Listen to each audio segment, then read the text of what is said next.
going to come up and say a few words.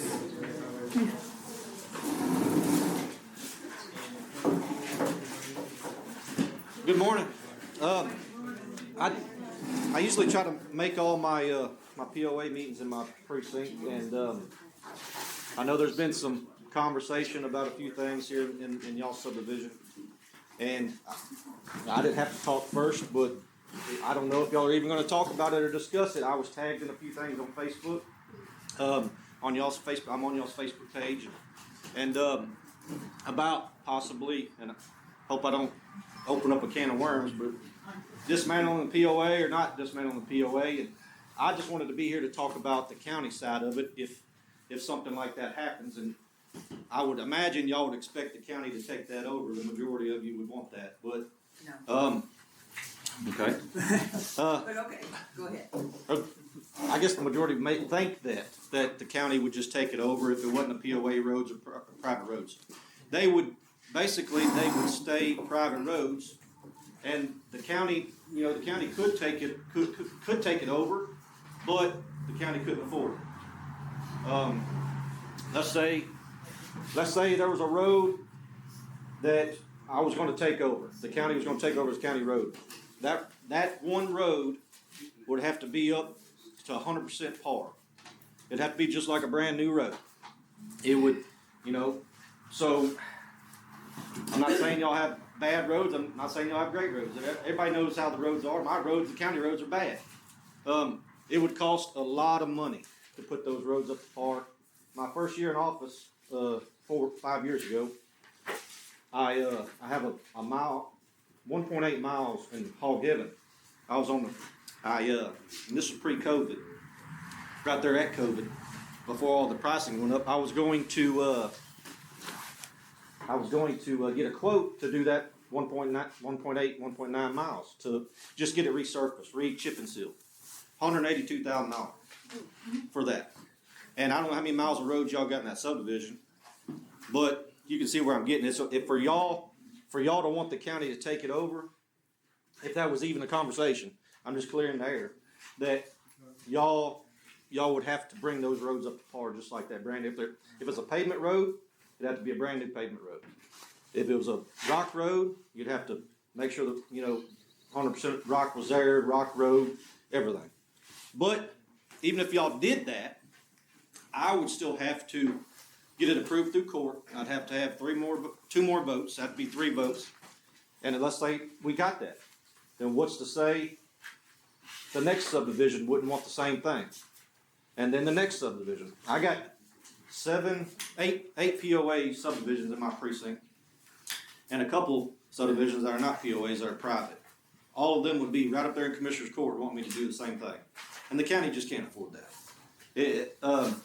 My precinct's got the most subdivisions.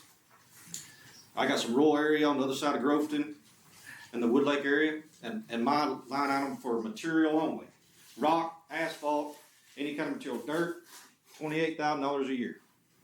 And I got 105 miles of road, county road, that I take care of. So you can see that it's not, this is y'all's deal. I don't have a dog in the hunt. But as far as the county taking it over, that's never going to happen. It just can't, money-wise, it just can't do it. It is what it is.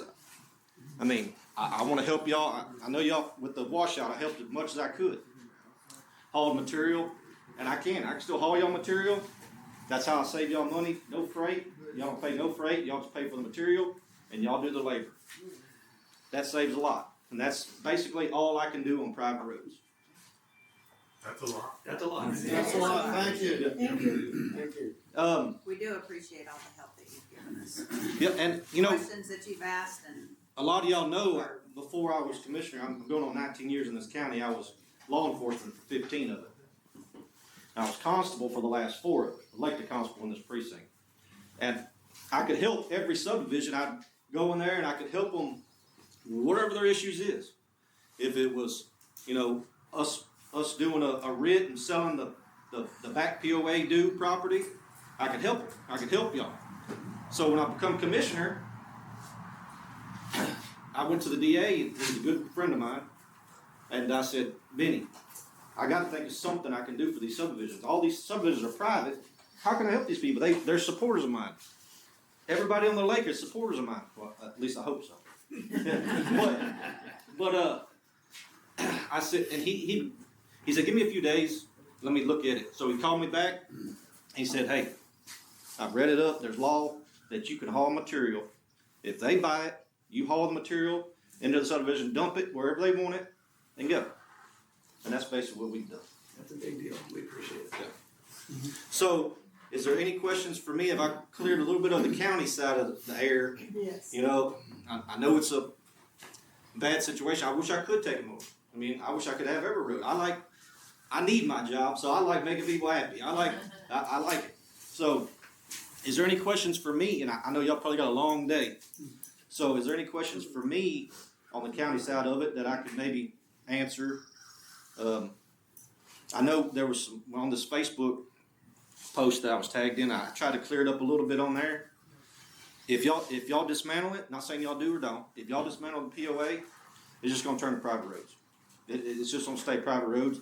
Then y'all are not going to have the dues coming in to pay for the material on the roads to help out. I don't know what y'all do. You put the property owners will just be in charge of it. You know? So if it goes private and I want to get rock on my road, do you haul rock just for me? It has to be POA. I can't do it for anybody private. Okay. If it's private, if the POA, if the members vote dissolve the POA and it's private, he can haul it for you personally and you pay him. No. Because private roads. I can only do it for property owner associations. Oh, okay, that's what Benny Yeah. said. Yeah. Okay. Yeah. I So the roads, let's say they're just private roads, no POA. Whoever lived on that road would just basically get together with their neighbors or get together with everybody, and you know what I mean? It's not legal. And hey, I like every one of y'all. I like every one of y'all, and I hope y'all vote for me. And I'm not doing this politically, but I'm not going to jail for anybody. So I just got not want to do anything illegal. I was asking for that. Yes, sir. I figured that's how it would go down. Yeah, it would have to be association, and that's the only way that we worked it out with the district attorney. He's like, he read up on it, there was case law on it. Yeah. So, I think you had a question. How are you? I mean, I know you were with the constable's office here for 15 years altogether, I think, wasn't it? I was sheriff's office, and then I was 4 years in the constable's. Yes. What is there a compel factor here that would compel property owners if this POA was dissolved? Is there something that compels the property owners to sign a road contract agreement? I just want your opinion. You're saying, is there something that's going to make them sign it? Yep. No, I didn't think so. Thank you, sir. Now, don't quote me, but I'm pretty certain that's not. I just wanted your opinion. Yes, sir. On how loud, that's Yeah. all. What is the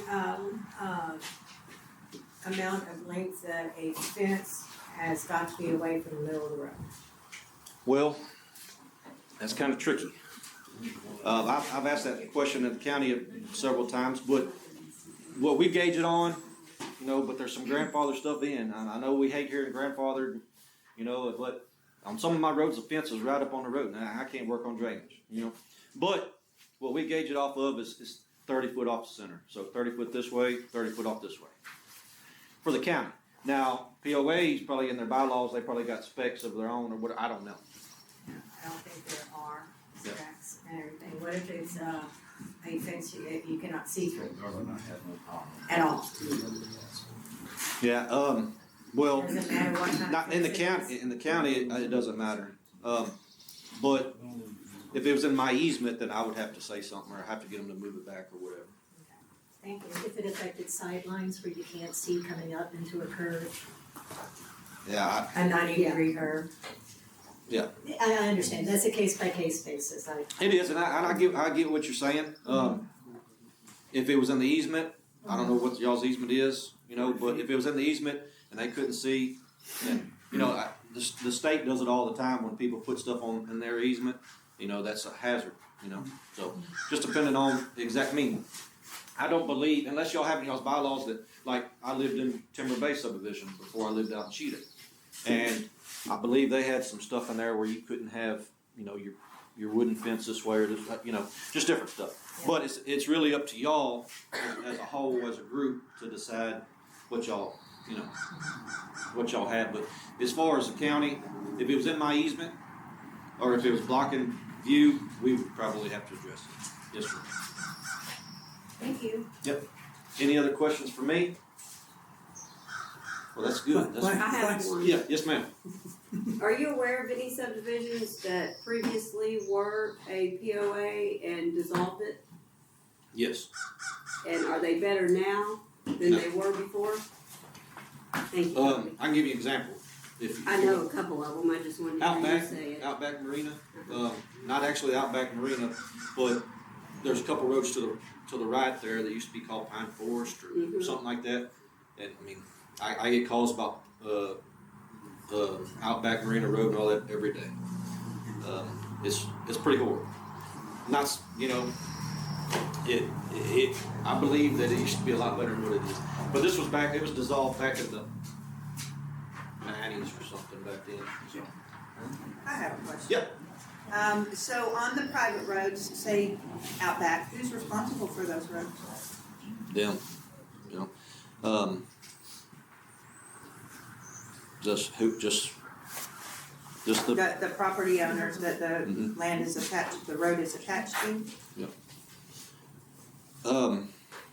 Yeah, you would, and I believe, don't quote me, but I believe if, let's say you wanted to do some improvements to Elm Street, and there was 5 people lived on that road, and one of them was, I think everybody would have to be in favor to do stuff on that road. You know, I don't know how that works. Y'all get into probably having to go to court. So if somebody had an issue with you putting some rock on the road, or somebody had an issue with you putting a culvert here or whatever, you'd fall into some issues, I would imagine. I have another question. Yes. So if the roads go private, would there be any obstacle to someone actually blocking off their road? That's when you're gonna fall into legality, because everybody on that road would own that road, or have interest in that road. So let's say you let's say you lived at the end. Well, there's a section of road that there's no one living on. Yeah. So, I mean, there's a derelict, and then there's nothing. So, there's a section of road right in front of my house that extends to the north. That is just a dirt track. It's not So let's nice, say- but Let's just say you put a fence up, or a gate up. Right. Let's say you put a gate across that road.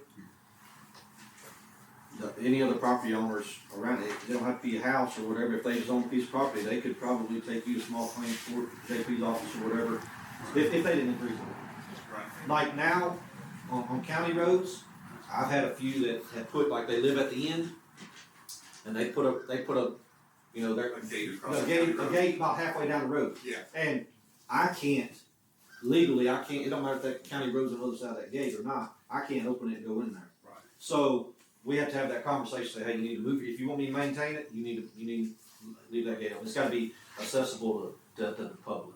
But that's county road. Yeah. Can I answer part of your question Yeah. for you, sir? So even if there isn't, our founding documents for Camp Ranch Acres state that our roads and our park and boat ramp area are dedicated to public access. So even if the POA wasn't here, those roads would still remain open to the public. If somebody closed those off, it's filed with the county that there's a 40-foot road easement for all of the roads throughout the whole thing, and for the boat ramp has been dedicated. That would not change whether the POA was here or not. Those are dedicated for public access, and that would not change. Did that help any at all? Yeah. Basically what I hear is that, yes, people could block the way, and then we'd have to have legal action. Basically, That's one of the legally things. fight it out. That is one of the things I'm concerned about, but I do know that there are people that would like to block off some of our roads. Yeah. Okay, I know that there's been a comment stating that our association does not own the roads and all, but then Bill, who is on the board, just stated that they are part of our association. That's how I I read it. just wanna get that on record. Parts of it are not, they're not part of the plat map that the association filed with the covenants and restrictions. I'm wondering if Those- we're in those- session, Yeah, I since don't- the board is those- answering questions. We're still talking. I think we're asking Tommy for stuff that, Yeah. There's a lot of- that's beyond his. We're not even doing any of that today. It really shouldn't even be on our agenda for today. Today's agenda, to my understanding, is simply as to whether or not to correct And today's a agenda about deficiency. nothing but you three stooges trying to do shit behind people's back. Okay, sir, this We're not in this session is yet, so this is a Okay. question and answer. We'll take one Yeah, more This ain't question part Which of for is your why the Tommy. board should be making statements. Sir, please don't talk until it's your turn. Thank you. Tommy, Hey, I appreciate you coming. Yeah, I didn't want to open a can of worms, but I just wanted to have the county standpoint, because I was tagging some stuff on Facebook, Yep. and I don't want, I want y'all to come straight from the horse's mouth, you know.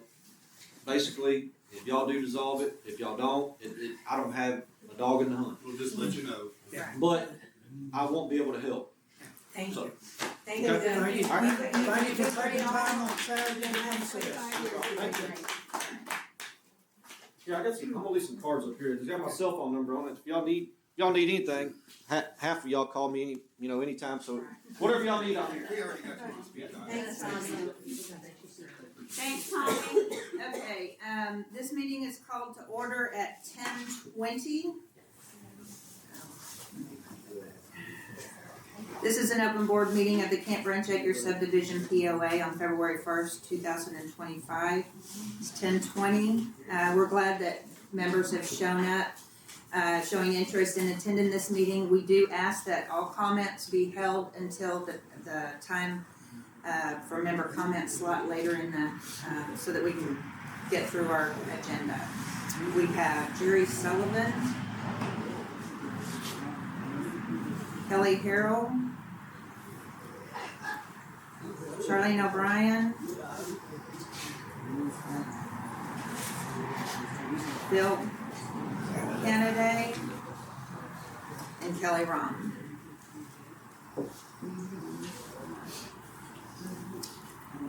Okay, approval of minutes from the January 9th special board meeting.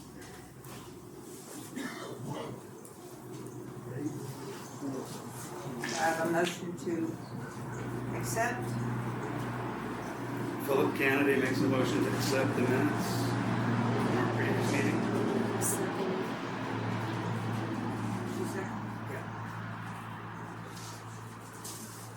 Any comments on it?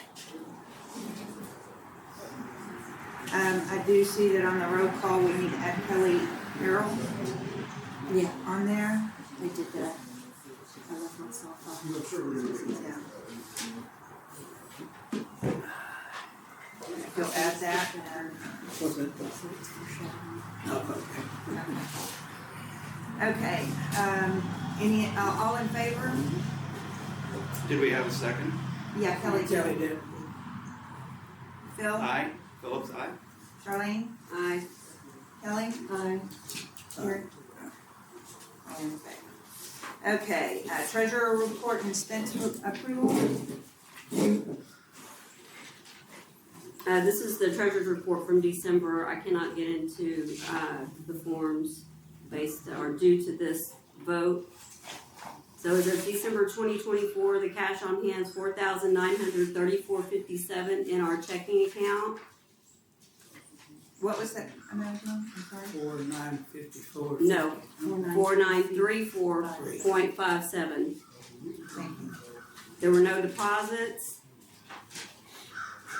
The only expense was $9.75. Our money market account balance is $2,542.04. The income in December for that was 39 cents. The ending balance, $2,542.53. The expense to be approved is the approval of Jerry spending money on the roads based on the last meeting of January 9th. Did we start getting, rock or something in. We haven't ordered anything, the weather hasn't been conducive to doing it. Now that this weather is clearing up, hopefully we'll be ordering some materials here next week Okay, so no checks have to be written. at this time. Okay, thank you. Do you have a motion to accept the treasurer's report? I'll motion. Do you have a second? I'll second it. All in favor? Aye. Charlene? Aye.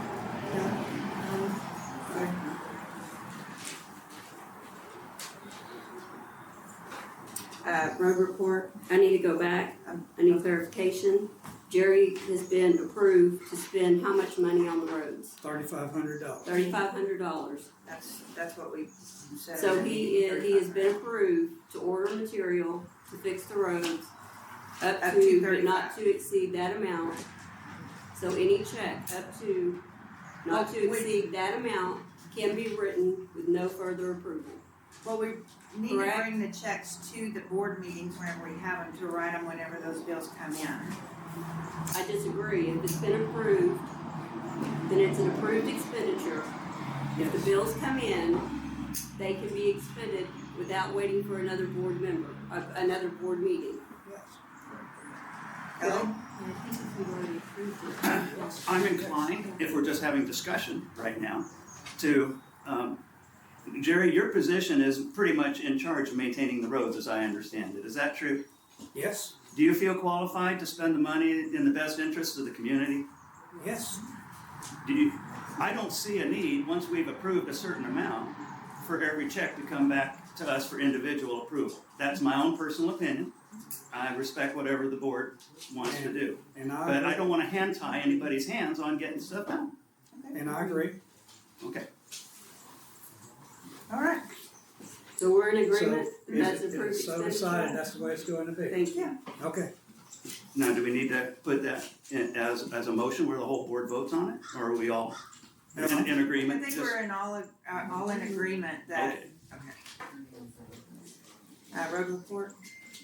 You said that, We haven't done anything on the roads for a couple of reasons. Number one, the weather hasn't been conducive to doing it. And number two, we need to have a clarification on the roads. Because at the last January the 9th meeting, we were told that there were certain sections of road that we can't repair. I said at that meeting that if we cannot repair the roads of our neighbors, and as we have been doing since this association was put together, then I'm not going to ask for people to volunteer to do road repairs and skip sections of the road. That doesn't do anybody any good. Right? Question. Yes, Is it true that both sides of the road were at one time treated as part of the POA? yes. And what caused that to change? Why did they leave the POA? Why did they leave the POA?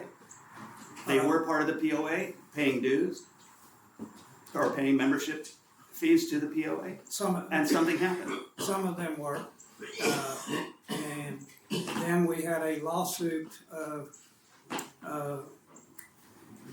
or at least a legal opinion by Mr. Stubbs stating that his property was not part of the association and therefore he did not have to pay fees, okay?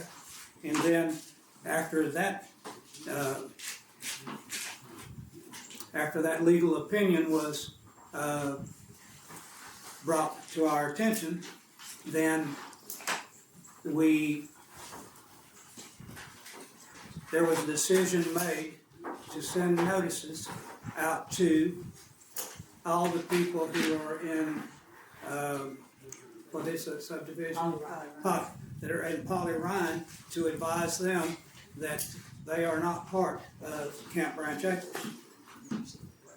The board decided to send them out that notice? Yes, Based on what legal documents made the board decide that those people were outside of it. The legal document that Mr. Stubbs presented to Camp Branch Acres. And do we have a copy of that? We do. Okay. And his opinion was that their properties are not on the plot maps, were not dedicated to the subdivision. That's correct. Okay. So were those property owners made aware that they could join the POA? There was in that letter that was sent to them, they were advised that they could join the POA. Okay. Were they advised that they would be responsible for their own roads if it was outside the POA, if they did not have some sort of a contract or an agreement with the HOA? Because No. it's not legal for an HOA to spend money outside of its own HOA without member approval and a contract with the property owner, because private properties are responsible for their own road in front of their home. That was discussed at the January 9th meeting, and I made my statement, and people said, and at that meeting, it was said that then I need to get approval from those property owners if we're going to repair those roads. At our last meeting, you mean? Is that At our what last we're referring Zoom. to, where I said that? Yes. Yeah. Yes. Yeah, we need to have some sort of approval from them before we go on their property. And so I drew up a draft contract for that, as I stated that I would, and I sent it out as a draft to all board members, and I only got one response, and that was from Kelly, who advised that she had been given a copy of this 3-page agreement draft. And there has been no further comment on it from anyone. Well, I thought that it was a fairly, my first impression was it was a fairly good one. However, I don't agree with the 5-year part, because that ties us into a specific time period. I crossed that line out on my draft and just left it that with 30 days notice a person could remove themselves from that contract.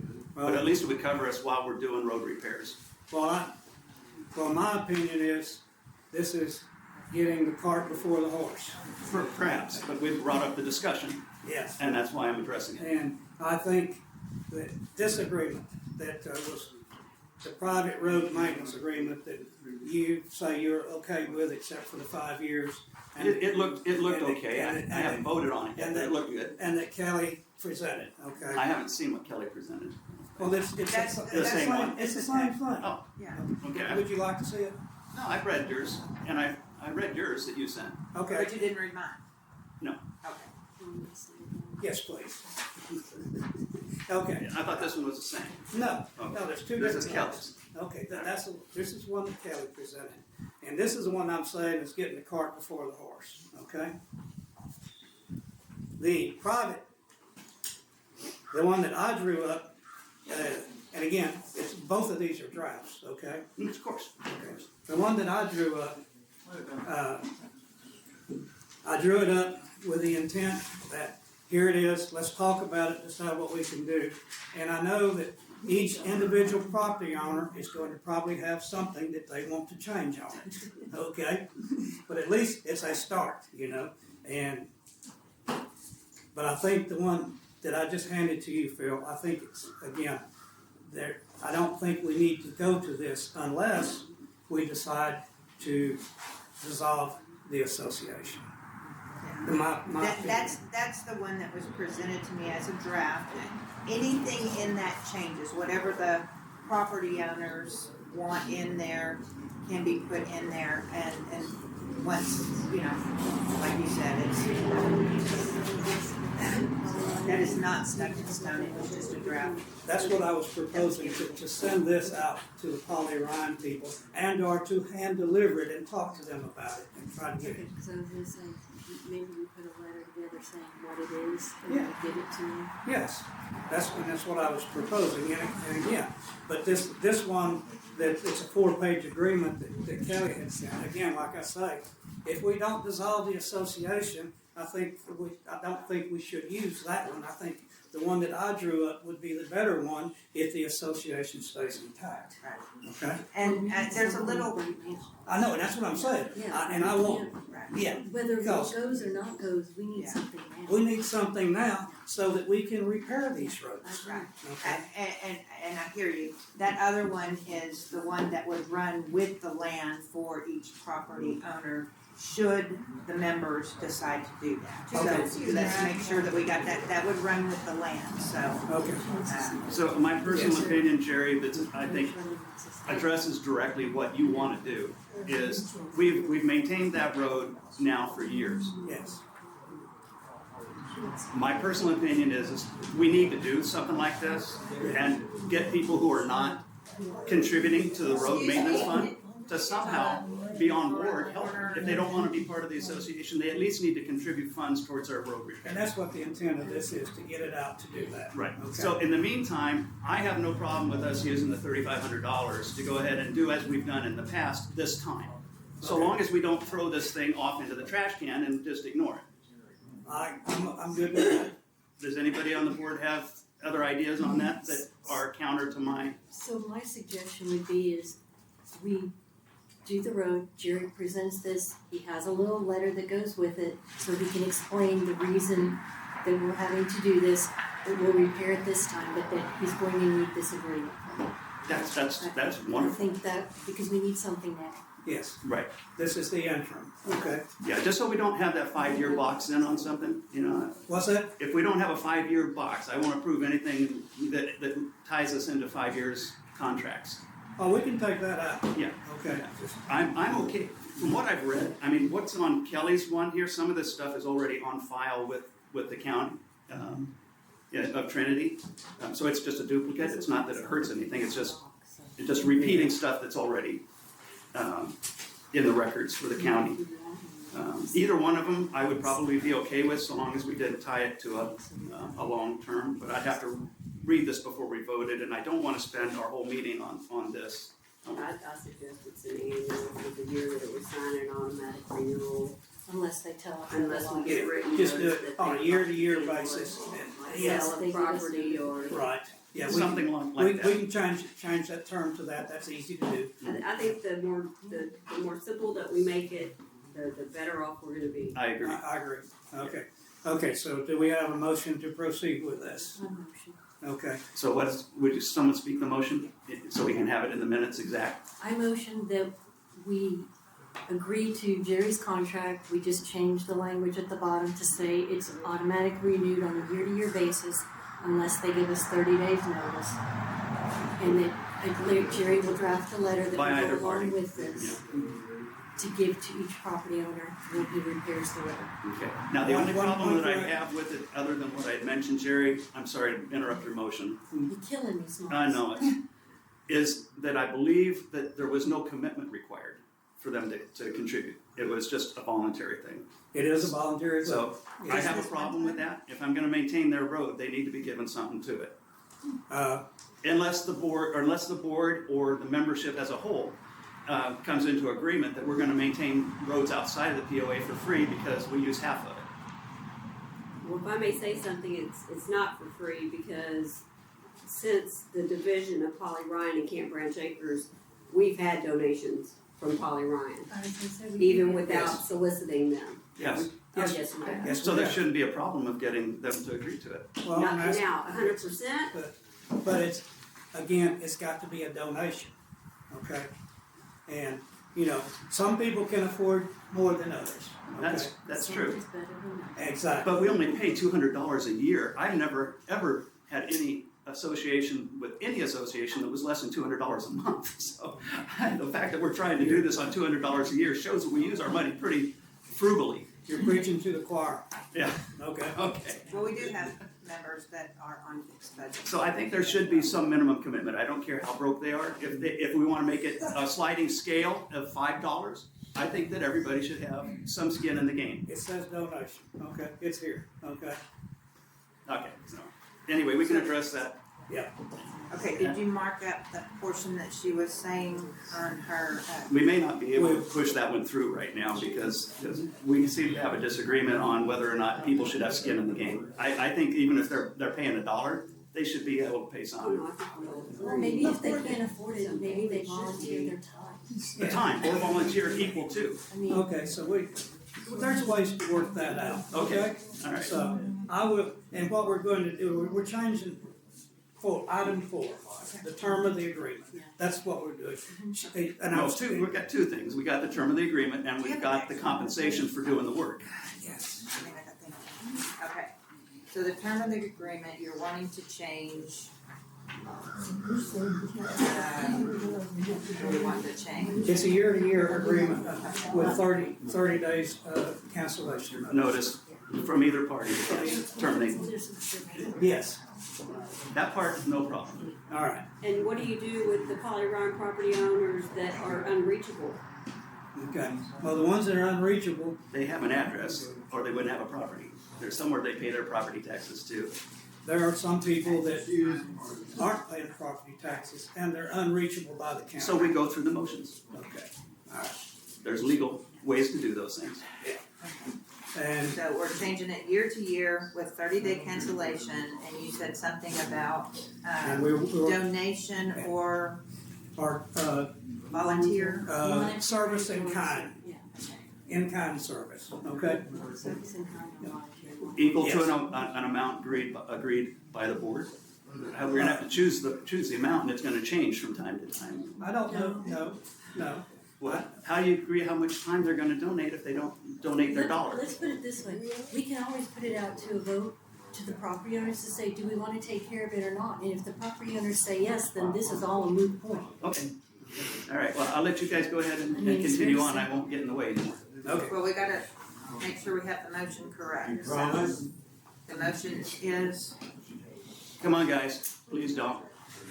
The motion is to change the term of the agreement to an annual agreement with 30 days cancellation notice by either party.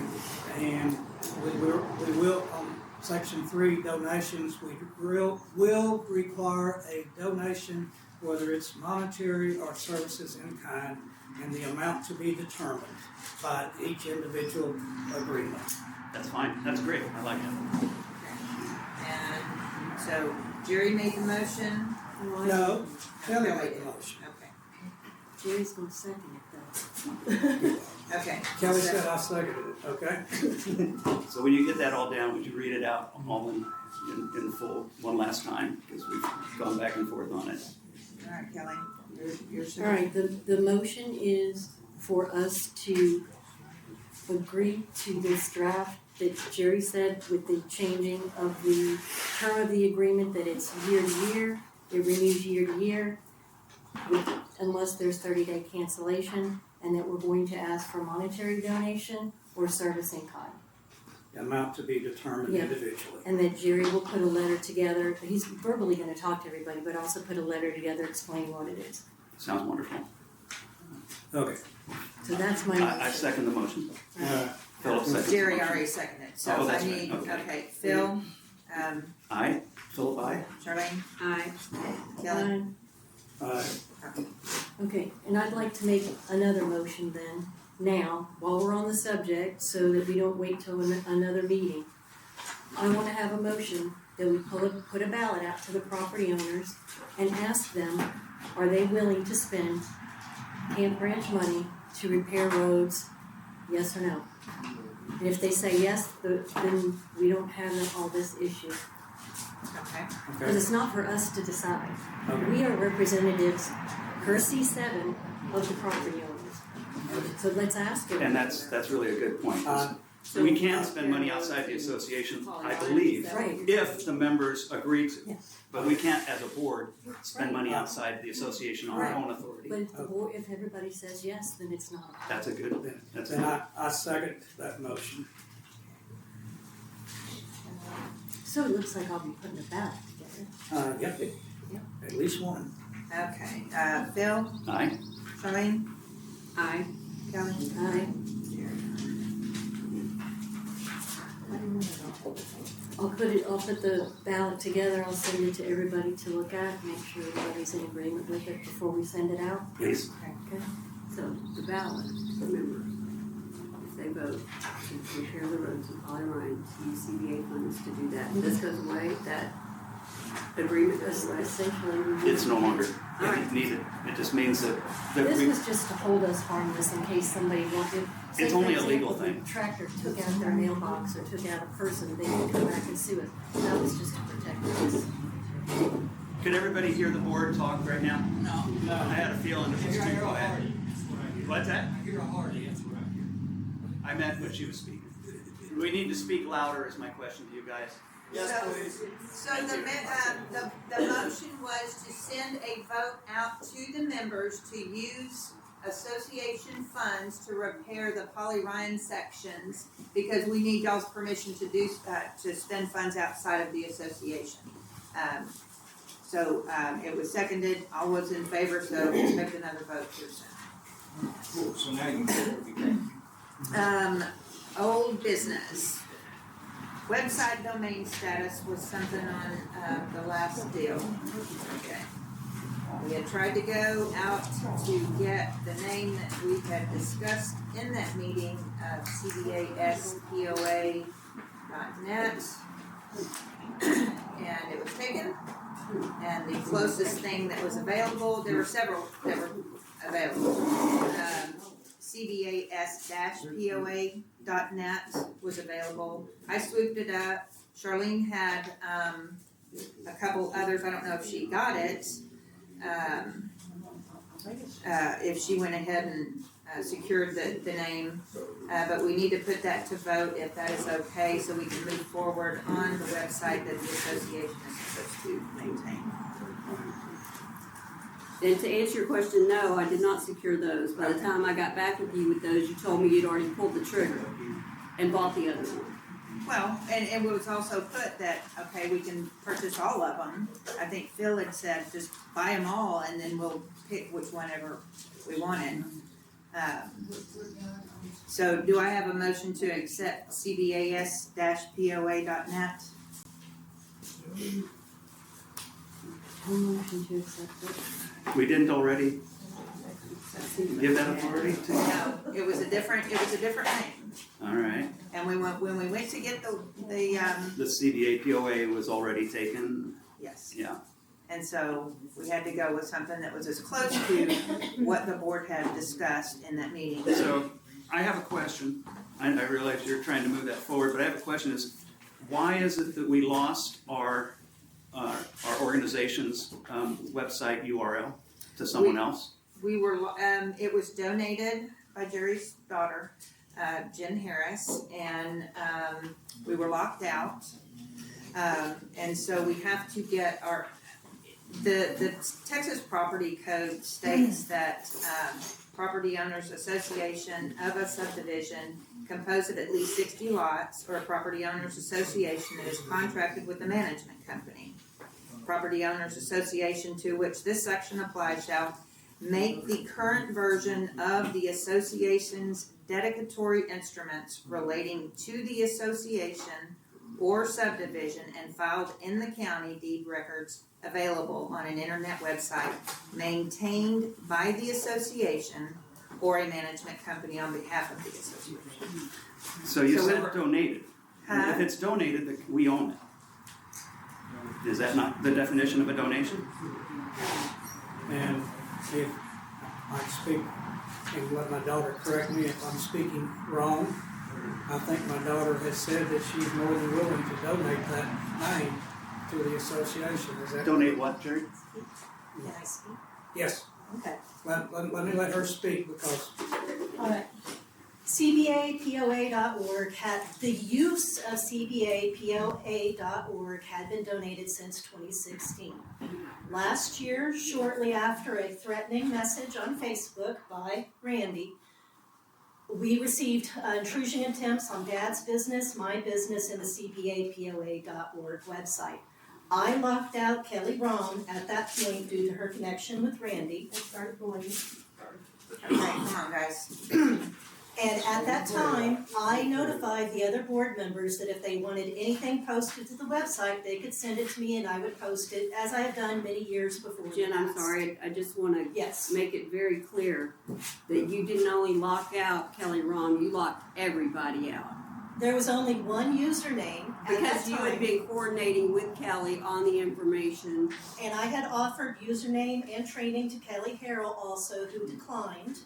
But I did lock out Kelle Rahm, but I explained that I sent to the board and on Facebook and said anything that needs to be posted to the website can still be posted to the website. They can send it to me like they did many other years before whenever somebody didn't feel comfortable working the website. Okay. Okay. So my question is why, at that point, why was the CBA POA URL not taken off of your server so it would have nothing to do with your businesses, and that CBA POA website officially donated so that the board would be able to use it? It has always been the use of the website, and you guys can take your own website. So you're not willing to give us the name? Not right CBA now, POA. no, not after intrusion attempts on my business website, my dad's business website, What does that and have to do? CBA That's not a good. That's not a good reason, because if we just Then have we it on a disagree different that that's server, not a it would good have reason. nothing to do with your website. Yeah. So any hacking would not be on You your. can have, Anyway. you can have your own website. Also, there is an investigation on those intrusion attempts, so I need to maintain custody of those server records, everything else. So when that So then investigation we- is over, would you well, be hey, willing to listen. give the CBA POA Why? its Apparently you website? want an S in it. I'm just asking you a question. No, Are you or why? not? Y'all already want to try to, put the S in there? Go, have your website. It's just not being Okay. donated by We me. have Okay, discussed, we need we to- have discussed that it would be in the best interest of the POA. The board, so why are you even going this far into what you're doing? If that's what you Oh, wanna we do. have- It's a member, this Just throw the is cards your, out on the you're table. not supposed to be Okay. talking now, sir. Just throw the cards out on the table. You'll have your time at the end of the meeting if you filled out a form. Please do Oh, not I interrupt filled the out board. You're number one. All right, Where are we at, Chairman? we need to decide if we're going to vote on purchasing that He's already considered. Do we have a motion on the table for that? Okay, Can I is there a motion point out to, one other thing? No, we're done until the end of the meeting. do we have a motion to accept the new domain to come under the new name? Philip makes a motion that we accept CBAS POA as a domain name to hold, to give the POA a place to post legal documents and members to go view.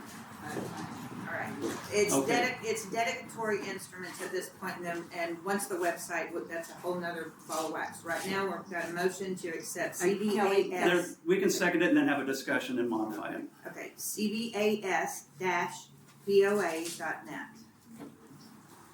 Bill, motion, We gotta have something.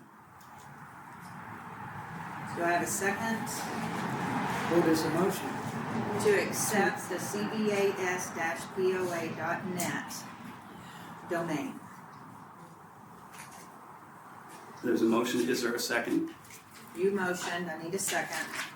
I'll second Okay, there's discussion time now. Yeah, a million years ago when this first came up, because literally that is what it feels like. There were some other things that we talked about, like based on what happened with Jennifer Harris's, the intrusion, the attacks. What are the safeguards with what you have purchased? What is the information? We asked for information on the website. Yeah, y'all asked for information on the website, haven't even gotten that far yet, okay? We do, but, Well, we've made a that's- motion now to accept it, but I don't have any backup. There's a difference in the website and the domain. Right now, we're just talking about the We're domain, not talking about the website. Okay, okay? alright, Okay, it's All right, just the got it. domain right now. alright, perfect. Okay? Yes, website will come at a later deal. Yeah. We have a, Well, it says website and domain status, that's the reason I was asking. Well, there, So we're just literally talking Oh, about I- website, yeah, the website's to be determined. so it's, yeah, that's something Okay. different. That's, yeah, That does need to be on our agenda though, So it's, It doesn't do any good to have a domain name if we can't put a website on it. It'll be on the next agenda. so this Yeah. is, Put it this on is the strictly next domain discussion, okay, Correct. cool. Alright. Okay, so Phil, motion to accept CBAS-POA.net. Kelly seconded. Phil is, Aye. Charlene, Aye. Kelly, Aye. I'll go with it. What's in the Thank you. name? Thank you. When we get to the website, that's different. Alright. That's another meeting for itself. Okay, the next one, deposit card, status, that was tabled. Charlene, you had a concern about, one of us paying for, anything outside that's not, affiliated with the association. In getting this website, you have to have a credit card, and we Okay, didn't have a valid. hold on, back up. My concern, to be 100% transparent, as instructed me by First National Bank, other people could go in there and make transactions, online transactions. I was gonna be responsible for it, because I am the treasurer. Okay. Under their advisement, I was told to talk to the other two signers, limit the access for transactions to only me. For the debit card, the debit card is. For the debit card, you're talking about making it active for purchases for the sole purpose of this domain. Is that correct? Or a lot of businesses or payments are going to, they won't accept the check or EFT payments. You have to put in a credit card.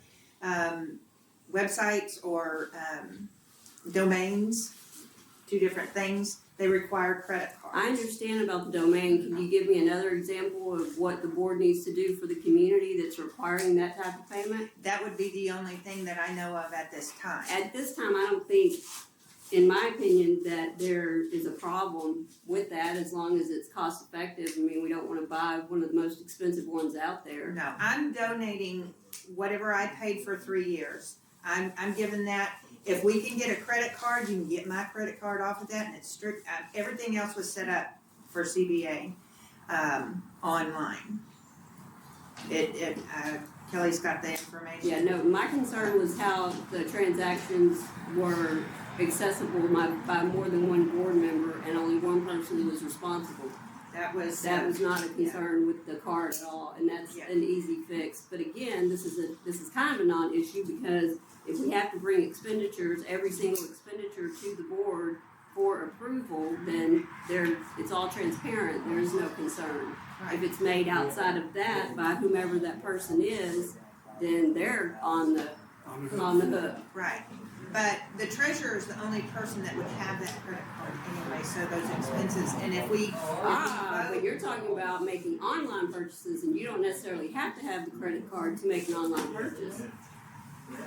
Well, we can make, the board can make the rules, okay, this credit card is only gonna be opened up just for the website or the You can also put a domain, limit on period. how much the credit card And if can it be does, used for. But isn't that the treasurer's duty? Exactly, so if it's an expenditure that needs to be approved, that needs to be turned into the treasurer needs to get it approved. Yeah. okay, so, but turning this debit card from a deposit only into, to be able to use it, we need that out in open session here to make that decision. So, what you need a motion made to do is to make that a payable as well as a deposit account. Yes. Yeah. That It's credit, restricted to you. Correct. With restricted use of the treasurer. yes. And you and I are the signers, so Yeah. I agree with that. Yeah, I'm good. Yeah. You agree with that. Okay, Alright. so motion to change, and you'll contact the I'll bank. take care of it. Change to purchase. And Jerry and I were the signers, agreed to that Charlene will be the only one that can utilize it. Okay, Right. so who is making the motion? I'll make the motion. Okay, Okay, Charlene, second, I'll second it. Phil, Yeah, you're okay? yes. And Charlene? Kelly? You vote? And Jerry? We're good. I think I could Yes. bypass, if they motion in second, I think I got this. All right. Moving on. We need the status of the loan payment in our meeting minutes. Charlene, if you could give us, the loan payment status, please. The original loan was taken out December 6, 2019. The original loan amount, $40,405.14, has been satisfied, paid in full. We owe nothing. Okay. Do you have a date on that, just when it was paid? In full? Sure do, got it over there in the book. That's okay, you don't have to dig it right now.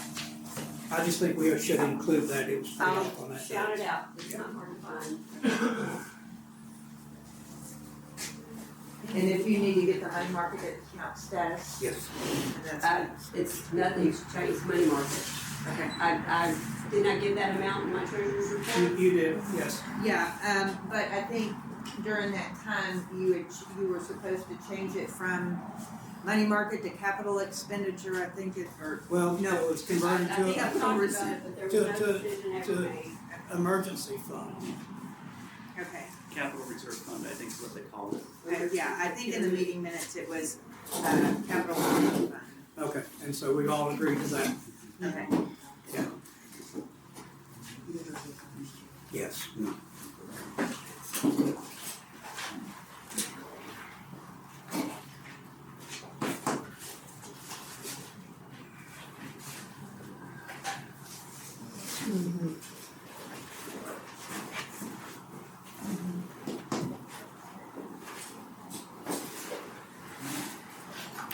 The biggest portion of the loan, $11,577.34, was paid on August 28th, 24.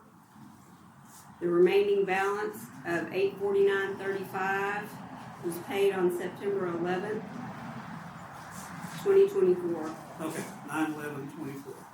Okay. All right. What are the minutes where I was asked to change the money market account over? That was in August. The August, because we went back and forth about the name.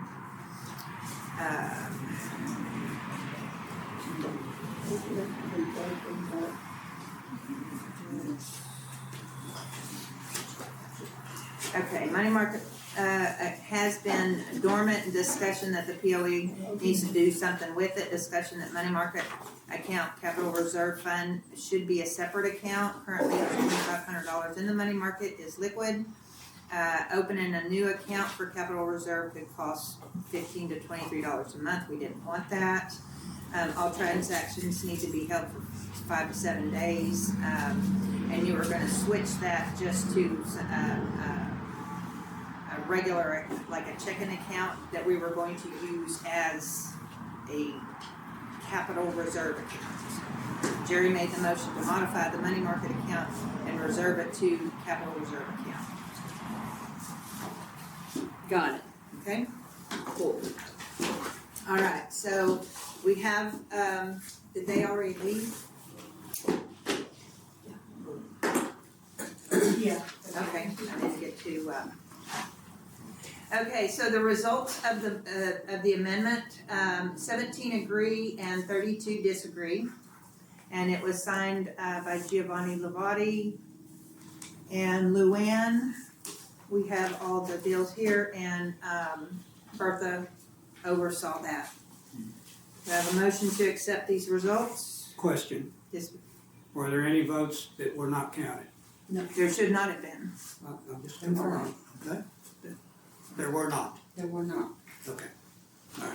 What was the count again? 17 to 32. 17 agreed, 32 disagreed, so it does not pass. No, it doesn't. There were none that I saw. No, all right. Okay. We Did, got 49 votes turned in. Did they put this voting list inside there? No, Yeah. it's in the book there. Now, there were two of them. No, there was only one that I saw.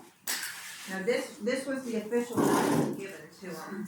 Did they not mark this? No, they marked inside that book. Marked here. She couldn't find your name on here, so she marked your That's, name on that's that why one. this one was the official ballot.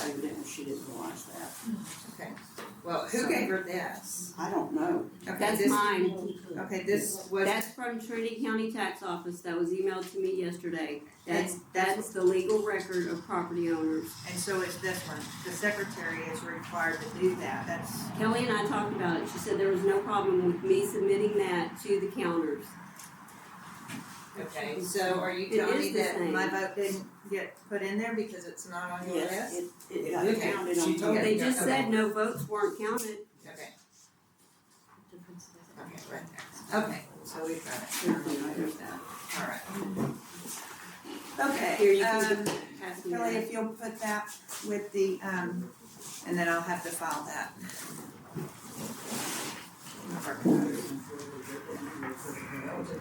Kelly, do you want these, She needs that, the documents, sure. for her records. Do you have a motion to accept the results? Actually, I motion.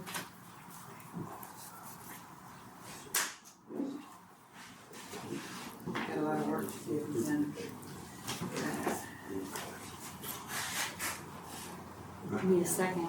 I need a second. I second it. All in favor? Aye, Philip, aye. Aye. Aye. All in favor.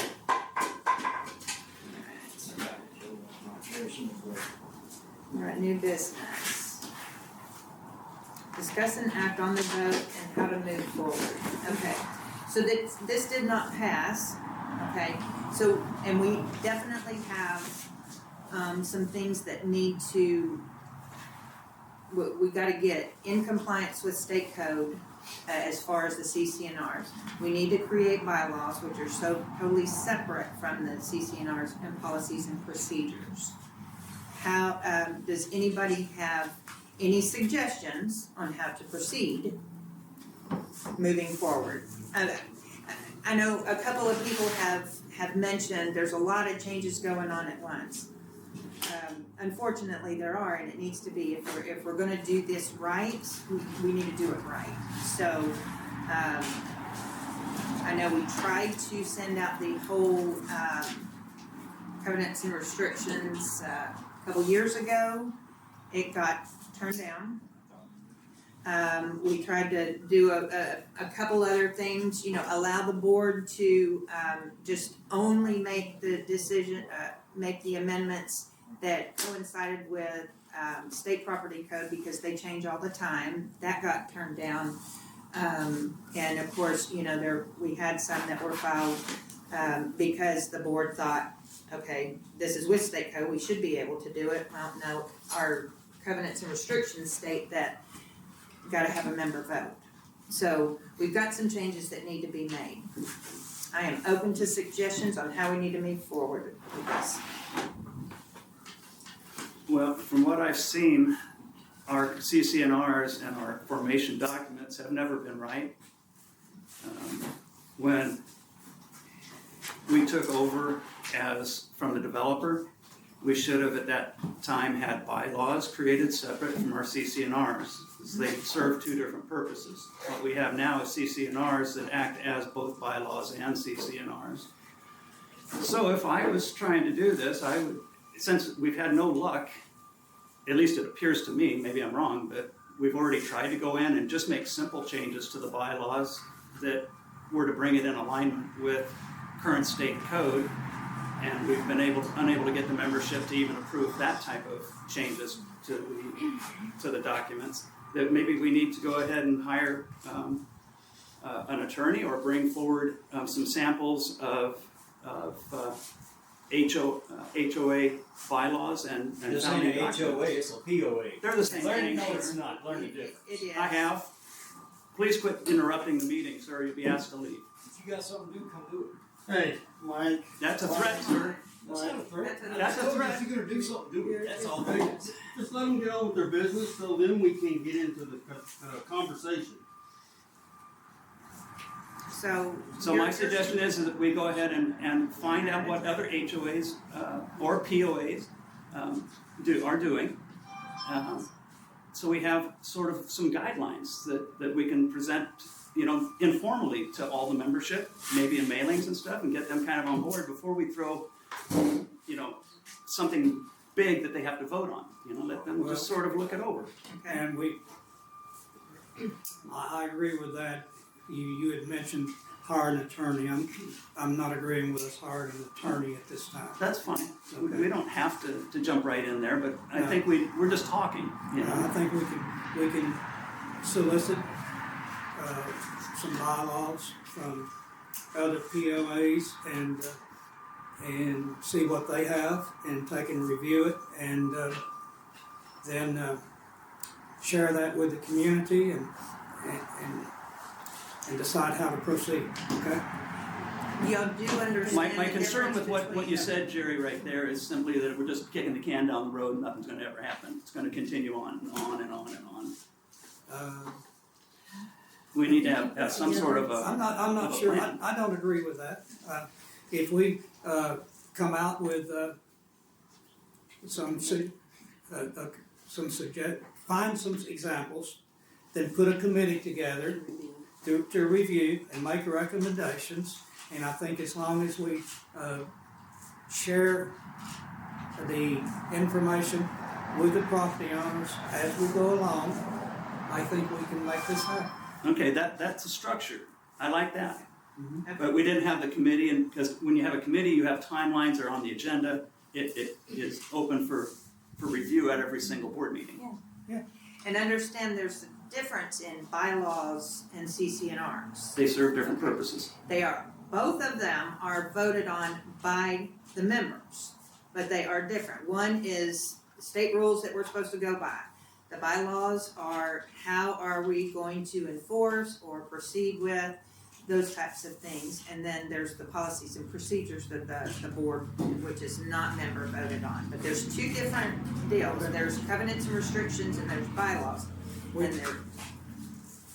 I understand that. We've been here for 50 years. I know, we're not going to resolve this next month. Right. But if we decide to proceed and to Phil's right, you have to have a structure to do it. Let's get volunteers. Yes, and get volunteers to get on the committee, and then we communicate with people. I think maybe we need to have some meetings to communicate with the people so that before we put out a vote, so that the people understand and they've had a chance to ask questions and get them answered, and then we have a good chance. We have a better chance of having everybody in agreement when it comes time for a vote if we do that. Yes. And that communication, can we incorporate that? It kind of goes into the next with discussing the regular board meeting schedule that Phil had brought up last time. We can, have board meeting and then allot 30 minutes or whatever to go over whatever the committee is going over and those changes. Just like the roads, just like the treasurer. Yeah. Okay, Same thing. that sounds good. I'd like to see what the minimum requirement, we keep talking about legal, we're not legal, legal this, legal that. I'd like to know what the minimum requirement is to bring our CCRs up to standard. And I know to have bylaws written by an attorney is anywhere from $6,000 to $11,000. Okay, so, the two. I was not quite done. I'm sorry. So, I mean, we have to be reasonable for our community. Yes. I mean, our community can't afford $15,000 in document rewriting. We just can't. Don't you guys think the Okay, so internet might be a resource? The To get that addendum that information. I had Absolutely. filed. And I think that's what we've decided on. So minimum requirements to bring our bylaws up to what they need to be minimum is what I would like to see. And I'll look into it too. I don't expect somebody to present me with this. I will look into it also.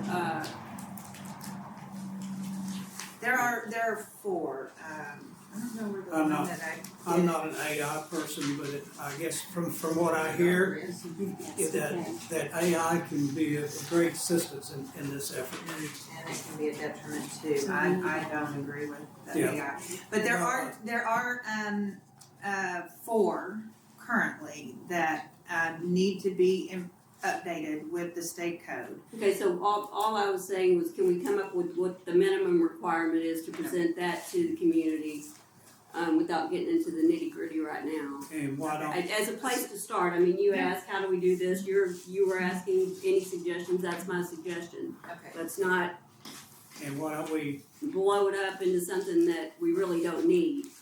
and why don't we ask for, people to, volunteer, to consider volunteering and, at the next, to consider between now and the next meeting if they want to volunteer, and if they do at the next meeting, Absolutely. volunteer. That was my next concern, is how do we actually get you guys to join together to become a committee? Is there, I mean, I don't wanna keep people from it because there are some other committees that really need to be done, but for this one, 10 people max? See where I'm going, because a lot of people would like to be on this maybe on this committee, so we need to have a cap. So why do we have to have a certain number of people? And then they can decide who they want to have as their representative to bring the information to the meetings and present it. But when they're meeting on their own to discuss stuff, the more the merrier. Yeah, I mean, we had one before that was me, Right. you, Kay, Theresa, Mhm. so, I mean, it was. Okay, so as many people as And wanna that's all be that on the volunteered committee. at the time, so whoever Okay. wants to volunteer and be on it, let them be on it. Yeah, let's see who it is. Okay, alright, And and let's see how many we can get. we'll discuss that at the next board meeting, okay. Alright, We'd like everybody to think about if they would like to be on a committee like that between now and the next board meeting. And then maybe we'll ask for people to sign up at that next meeting. right. Okay. Okay, we're good on, the committee for, CC&R? Yeah. Okay. I would like to, make a suggestion. During this vote, many people did not wanna pay their dues, or took them back, what have you, until they knew what was gonna happen with this. I propose giving a, 30-day time span, because we're past the point now, so that people can get in their dues. That's my proposal.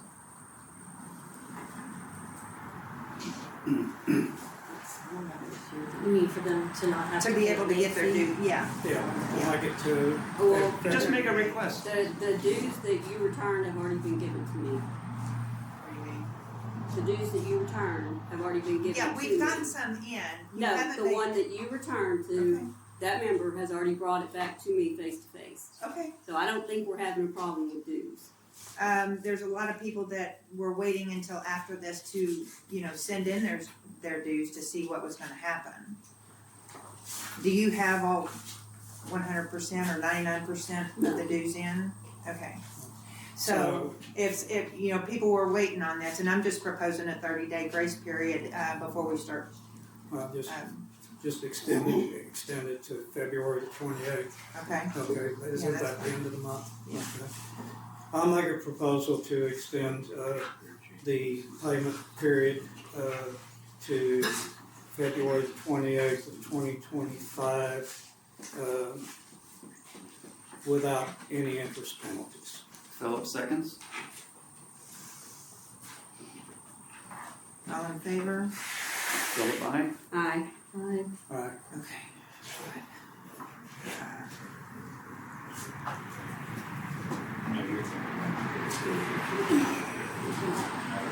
Okay, in the last meeting, Phil wanted to, did anybody else have anything that they wanted to add with the vote results? Charlene?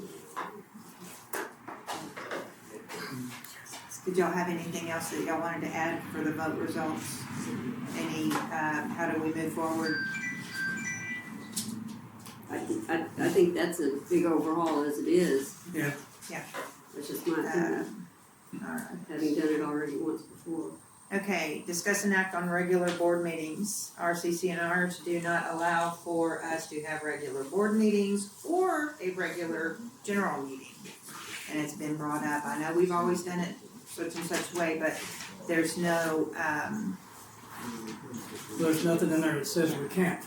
right. So we've been doing it as a matter of course for 50 years, so we have a precedent. Well, So it's, let's move on.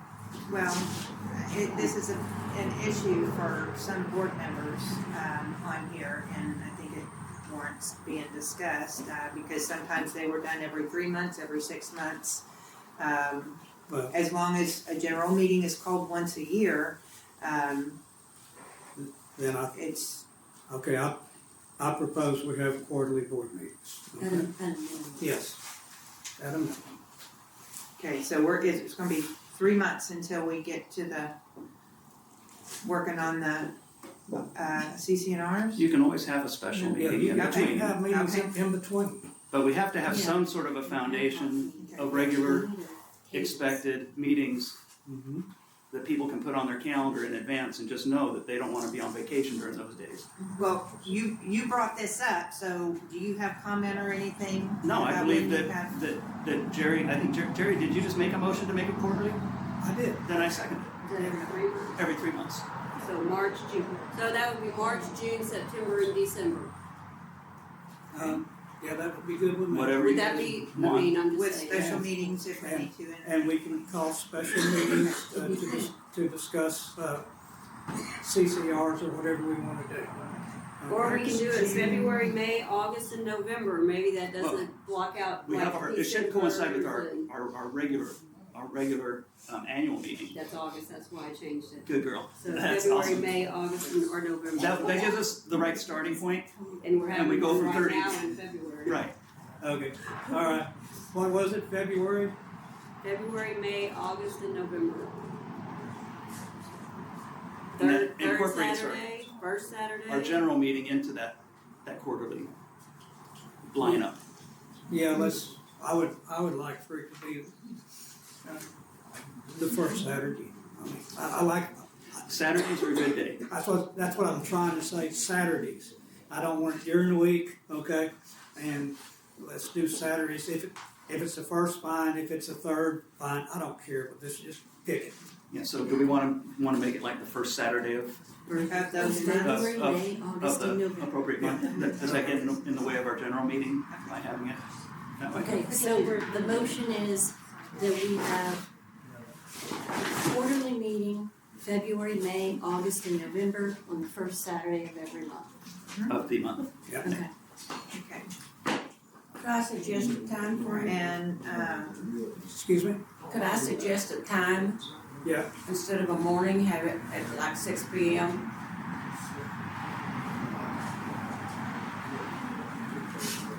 We've got some community members that work on Saturday that don't get off until 4, 5, 6 o'clock. Well, we They haven't, can't ever be here because of the time frame. we haven't called for a specific time in this motion, so I think that that's something that we could work as we have more I've input. requested in the past, maybe a Sunday afternoon after church. Yeah. And because of this. Right. The understanding has to be, of course, that everybody has a time that works best for them, that might not work All best for I the did next was person, put in a so, request. we'll have to deal with that on do we wanna make it Saturday or Sunday? Saturday is what we've always had, so for now. I would prefer Saturday. But Saturday, We can I leave believe. the time by. Yeah, we can look at. And we have Zoom calls available for people that Well, can't. if they're He in- drives a truck. He drives a truck and he's not able to do that, so Yeah. I get. If there's a petition or something, if we wanna bring it up for, something that's important that we need to take to the whole membership to choose the day and the time, that we'd be willing to do There that. are The certain, May is our annual I'd be meeting, willing what to. if we do Well, that one at 6? That's enough, we need to put that on Yeah, we've got there. something on the table and it's been seconded. Are we still discussing it or are we ready to vote? Well, that's the board meetings. She just brought up the general meeting, which is the annual meeting. I'd like to put that in, I know we've held it on, Labor Day or Memorial Day weekend, in the past, but over the last 5 years, you can see where it has been changed. I would like to set that in stone. Do we want to make it from here on out on Memorial Day weekend? That's two separate. Well, did we vote on the first? No, we haven't voted on the first. We can't be going on to another stuff until we cleared the table. Yes. Okay. Okay, again, the motion is to have a meeting quarterly, February, May, August, and November on the first Saturday of every month. And that was seconded by Philip, right? Right. So- Carrie made the motion. All in favor? Philip, aye? Phil seconded. With the understanding that times are TBD. Right. Exactly. Yeah. Times are flexible. Yeah. Okay. So everybody's in agreement. Okay, general meeting. Let's move on to that one. Well, I personally, like the Memorial Day meeting to be the annual meeting. So we're having a meeting first and What'd you say, Charlene? I said, so we're gonna have meetings the first weekend of May and the last, I don't mind that. It'll, that first meeting can, in May, we can finalize whatever we need to finalize for the general meeting and get all that out. Is that gonna be in any conflict with what we just passed? Are we changing No. it from No. a Saturday? Is it still always working? It's always the Saturday, Good. Memorial All Day right. Saturday. It's Memorial Day Saturday, and it's good to have that meeting at the first part of the month so that we can plan for what we're going to be doing at And the the one- annual meeting. The one in December, will also be the one to get ready for sending out the, We don't have one in December, we do November. February, May, August, November, that was the motion. I have December, why did I have December? Don't know. Oh, no. Okay, so, yeah, the November one we'll get ready for sending out, statements. All right, so. Okay, so Any Jerry, motion about the annual meeting? Do we have a second? I'll make a motion. The annual meeting will be the Saturday of Memorial Day weekend. second, I second. all in favor? Philip, aye? I proposed it. Okay.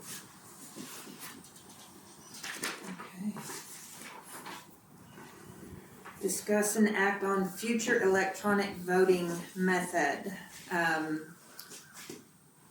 Philip, you brought this up? Did I? I'm I don't remember. I'm not in agreement with proceeding with that. What exactly is it you're not in agreement with, since I don't remember it? No, electronic, giving people the option, issues came up about the integrity of voting in the past, and we wanna make sure that they're fair elections. You had mentioned something about. There are third-party companies that handle the voting for associations. I thought we And had, they send it out electronically to all the members, and they're certified, they're guaranteed to be accurate, so it's just 21st century way of improving member participation and making votes, because a lot of people will click on a screen to cast their vote, where they won't take the time to fill out a ballot, put it in an envelope and seal it and read the instructions and do all of that. And it's a legal way of voting in Texas, so. I thought we had a legal, fair way of voting this morning. We did. This is just simply a way of improving it, making so more participation from the membership. Is there a cost? Actually, up to 100. There's always a cost. $21 a year. How much? $21 a year is what, I think it's Election Buddy. And that gives you up to 100, I think it's 100. It's a very minimal expense, unless you have a large group, which we do. At this time, we have 78 members, And that's Roughly. 100 what, per year, per vote, per? $21 No, a year. it's the total cost for the whole service. When I used it in another board, they had, it was free up to 100 people then. They may have changed Because since we're then. gonna have apparently, we're putting together a bylaws committee, so we're gonna be having a lot of votes coming up, and if they're gonna charge us $21 It's not per that's person. a bit much. No, yeah, no, it's not $21 per person, it's $21 a year. It was almost for the- free. Yeah, for the service for the year. When you factor in stamps, envelopes, paper, printer, ink, to print all these things out, would seem that it would be a little bit cheaper to do it electronically. We still have people. Well, you still have people can do ballots by paper. They don't have to do it that way. And people who show up the day of the meeting can throw their ballot away and put in a new ballot if they don't like the way they previously voted. It's not taking anything away. It's simply adding another way for people to send their vote. I don't have a problem with how it went this morning. Anybody else have any? I think it's something to let the committee work on when they're working through bylaws. I don't think we need to make a decision on it today. I agree. Defer to committee. I think we're tabling it, aren't we? Yeah. I don't think we're deferring it. Discuss and act on a fee schedule. Property code says that we are supposed to have one. We tried to do this last year. The board opted not to, but Kelly, if you'd like me to, I can put one together and present it to the board. okay, we can do that. And why don't we do that? Thank you.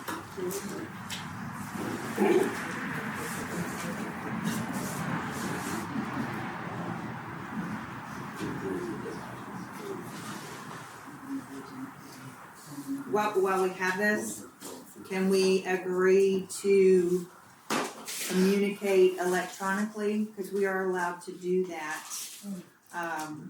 amicably, if you will, in trying to get this stuff finalized.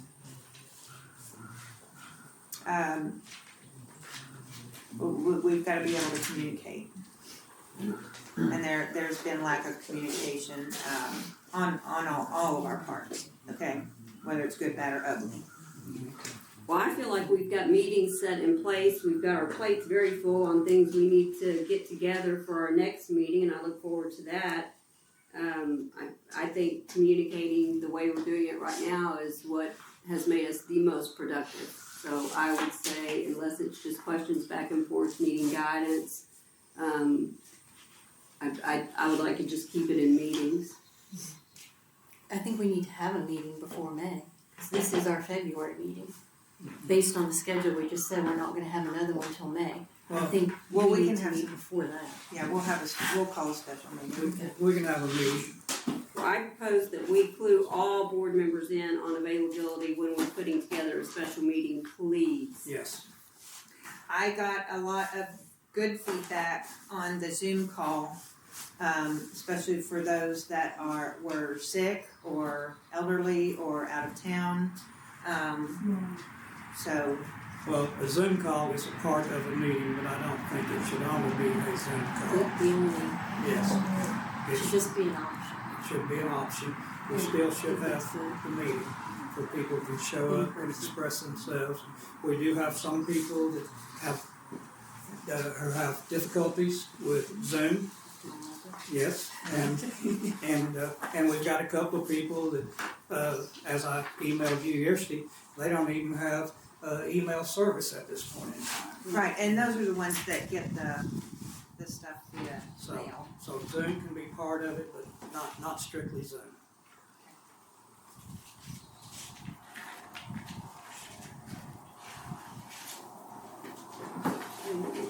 Okay. So Charlene, you're gonna draw up a fee schedule. Proposed fee schedule.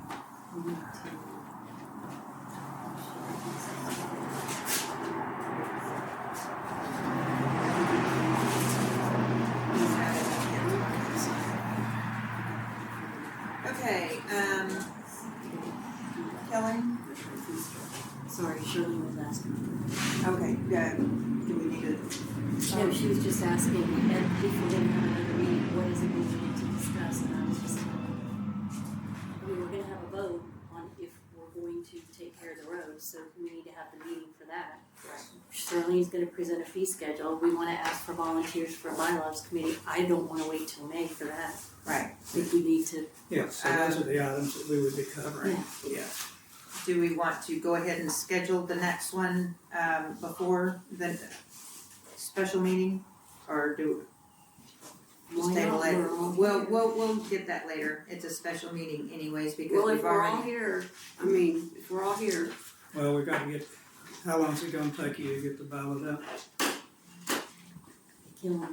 I'll do it by Monday. I'm just, No, so I that can do we it, can, I can do it. So by that we Monday. can, we gotta put it look how on, far out we need to Yeah. schedule the meeting. What if we just, is everybody available the first Saturday in March, which is March 1st? Probably, March first, Because that would give us plenty of time. yeah, you're comfortable with that time. I think I'm good. Oh, okay. I know I'm not good the last 2 weeks in March and the first 2 weeks in April. Right now, my calendar says I'm available. shall For we? what date? March March one. 1st, I'm sorry, I heard two different dates there. March 1st. March first? What is a good afternoon time? 5? Oh, Yeah. somebody suggested 6 because people get off work at 5. She suggested 6. I just suggested more later in the afternoon. 6 o'clock. That's fine. 6 o'clock? That gives, I can get some stuff done during the day.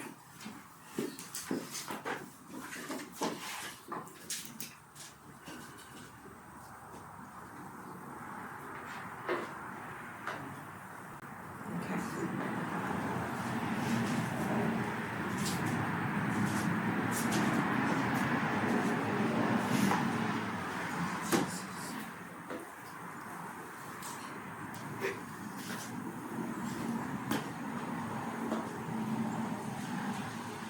Do you have your timer ready, Kelly? Me?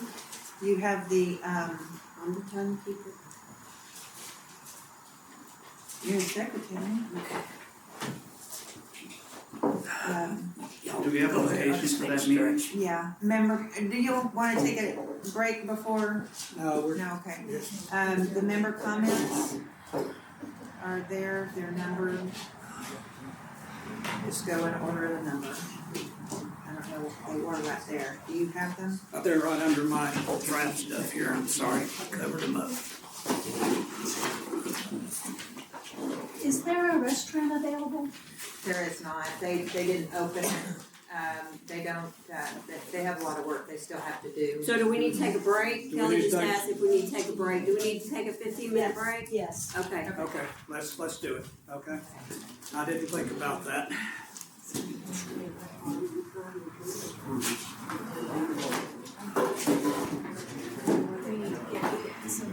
It is 11:36.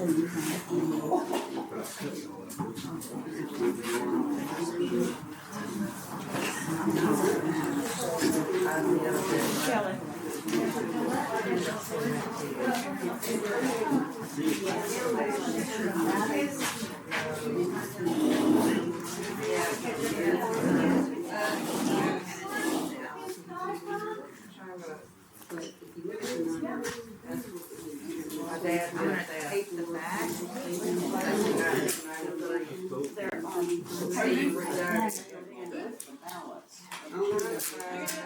Get through the cold winter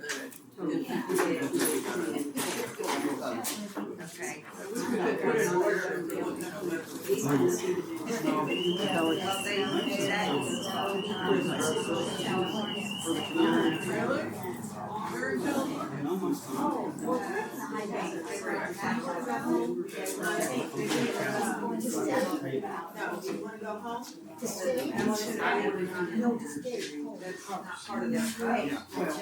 Just what I have.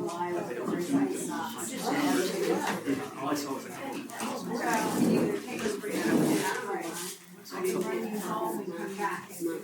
Yeah, I heard a prediction that said, my own. You wanna go home? I wanna go home and stay. You get 2 weeks below.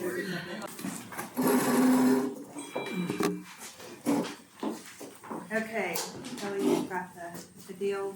Paola Canaday is first. What time is it? Do you wanna make, it is 11:52. Can you do the time, since I gotta take notes too? No, you want me to keep track of the 3 30 minutes? Yes. Please. Let me finish what I'm working on If here you real wouldn't quick. I was mind. setting a schedule up. I'm gonna away pass from it. this around, y'all would just peruse it and then get it back to me when you're through. Hang on before you begin your time. I don't know, do you wanna just make notes on Paula, let me know when you're ready. form that they turn in? I was just gonna write. I'm fine. I was- Cool. Just keep up with those.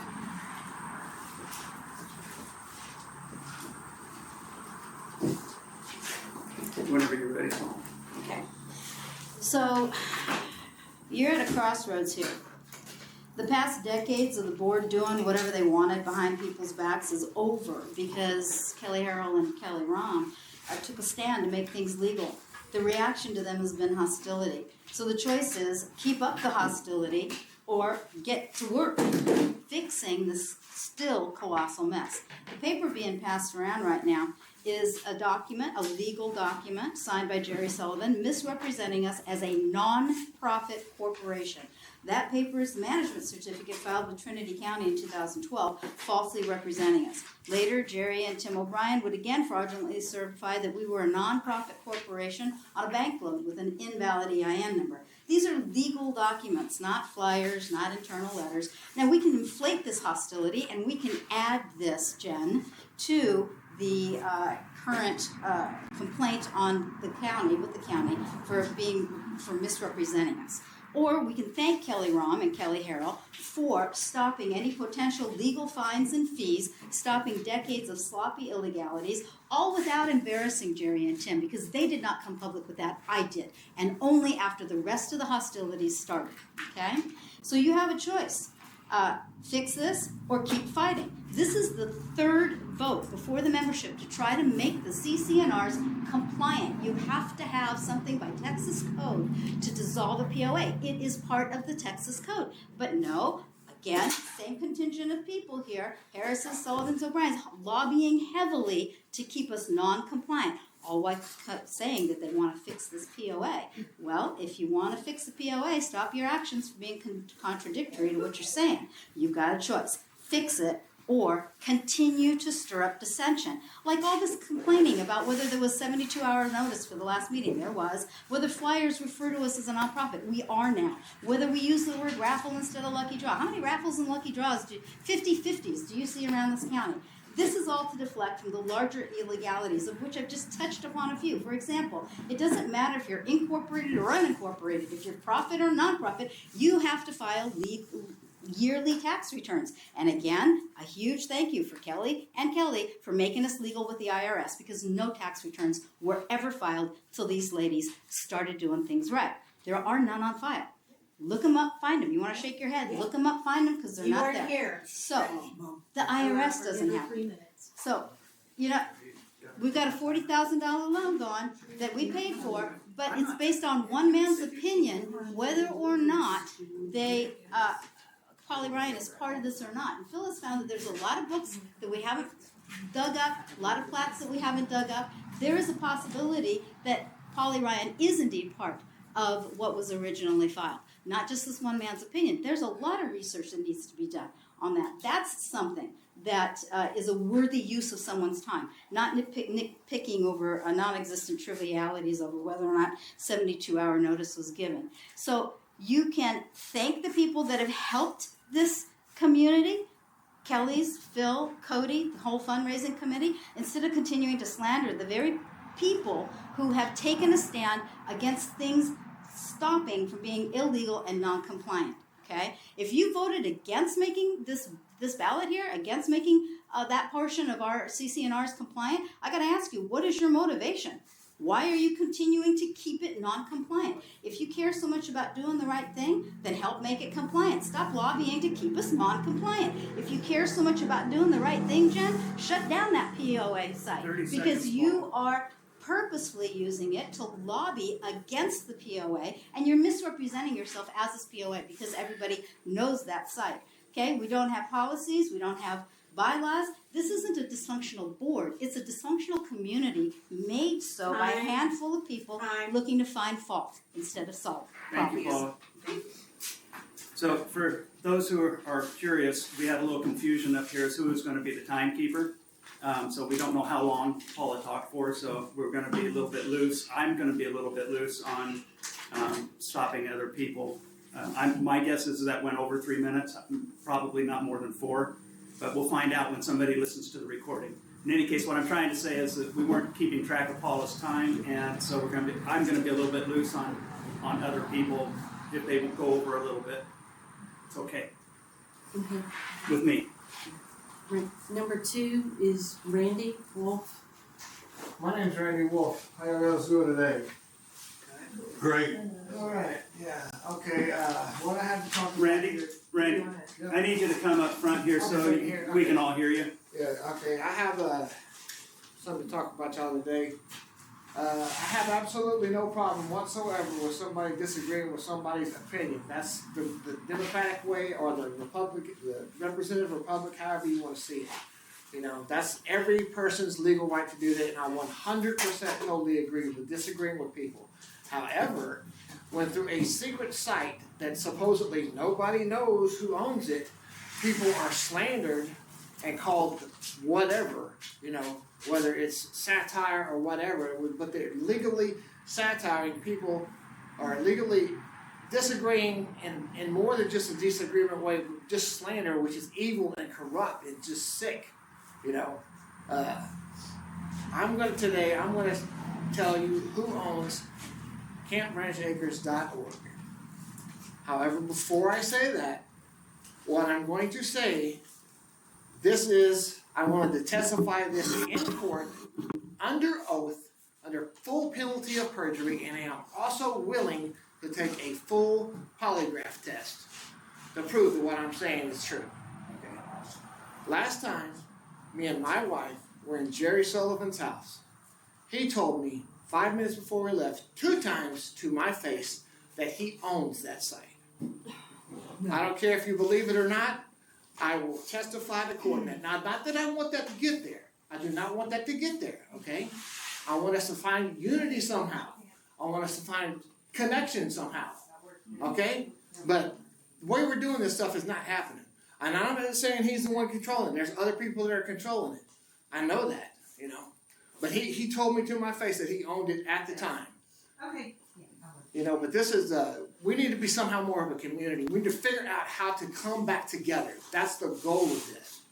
You know, that's the goal of my speaking. I don't want anybody, you know, offended, and I want everybody to have their say. And the stuff about me hacking, no, that didn't happen. That's the only computer that I touched right there. Anybody wants to search my phone records, a figure of authority wants to search my phone records for hacking, they're more than welcome to do it, because I didn't do it, and I don't agree with it. And if hacking was done, I want the person who did it caught and prosecuted. But I guarantee you I didn't do it. I will testify in court in that also. You know, how do we get back to being unity? How do we get back to getting closer? We don't have to agree with each other. We don't have to hate each other. We don't have to love each other. You know, this is my goal. You know, that's what I want. And, you know, that, yes, Dan Watts is me, okay? I didn't say what I said there until my wife was being attacked. 3 minutes, I'm going to give you another minute. On that site. And if you let somebody attack your wife without saying something or doing something about it, you're not a man in my book. You need work. The blessings, love, understanding, unity is what I want us to do. Somehow, some way, let's figure it out. That's all I got. Thank you.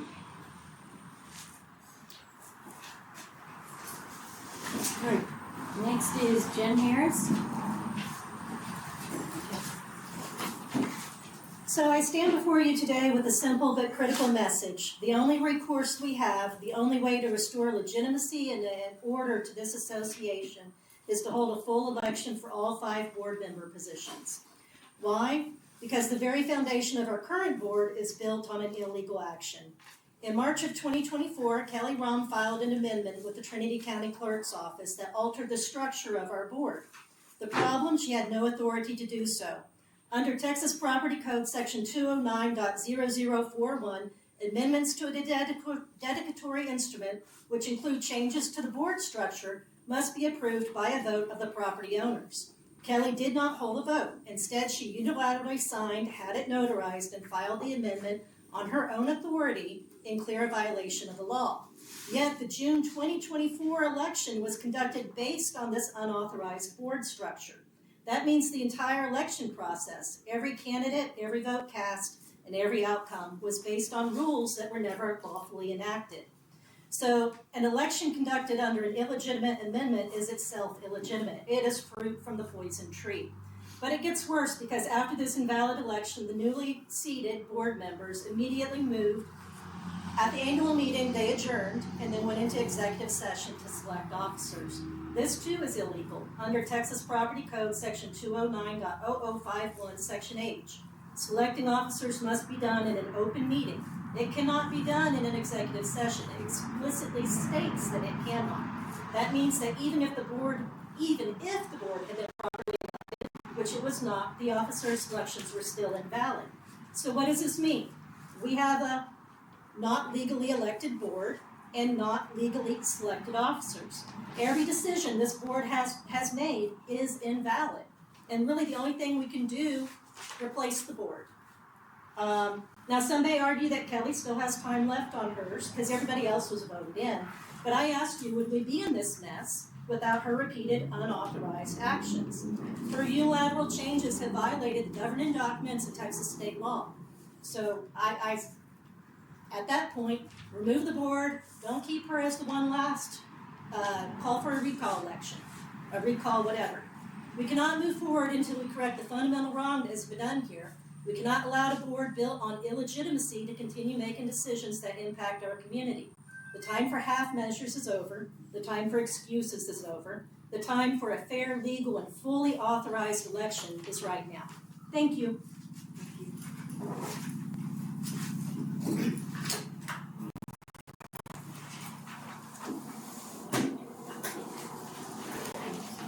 Okay, next one is Mike Horn. For y'all, those of y'all that don't know me, my name is Michael Horn. Yes, I'm loud. I know I'm loud. I've always been loud. Anybody does know me and just knows I have a loud voice. I am just going to second what Jen said because she pretty much verbatim broke down what I had. Other than if we had a meeting on the 24th of the month, why was it not brought to everybody's attention then that on the 28th we were going to be filing new articles of formation? Now, I know as a business owner of a registered business that it takes more than 4 days to get that paperwork lined out. So, I'm totally against the behind the scenes sliding stuff through the cracks and making it happen. So therefore, I'm with Jen. Dissolve the entire board and start over. Thank y'all for listening to me. Thank you. Next, Mike Harris. Everyone, on May 24th, the annual meeting was canceled. And just 4 days later, on May 28th, Kelle Rahm and Harrell unilaterally altered the structure of the association by filing to incorporate the POA with the state of Texas without our vote or consent. And I have copies of this illegal formation to incorporate our POA. This is covered under Texas Property Code 209.0041. Any amendment affecting the fundamental nature of our association requires approval for property owners. This legal requirement was ignored.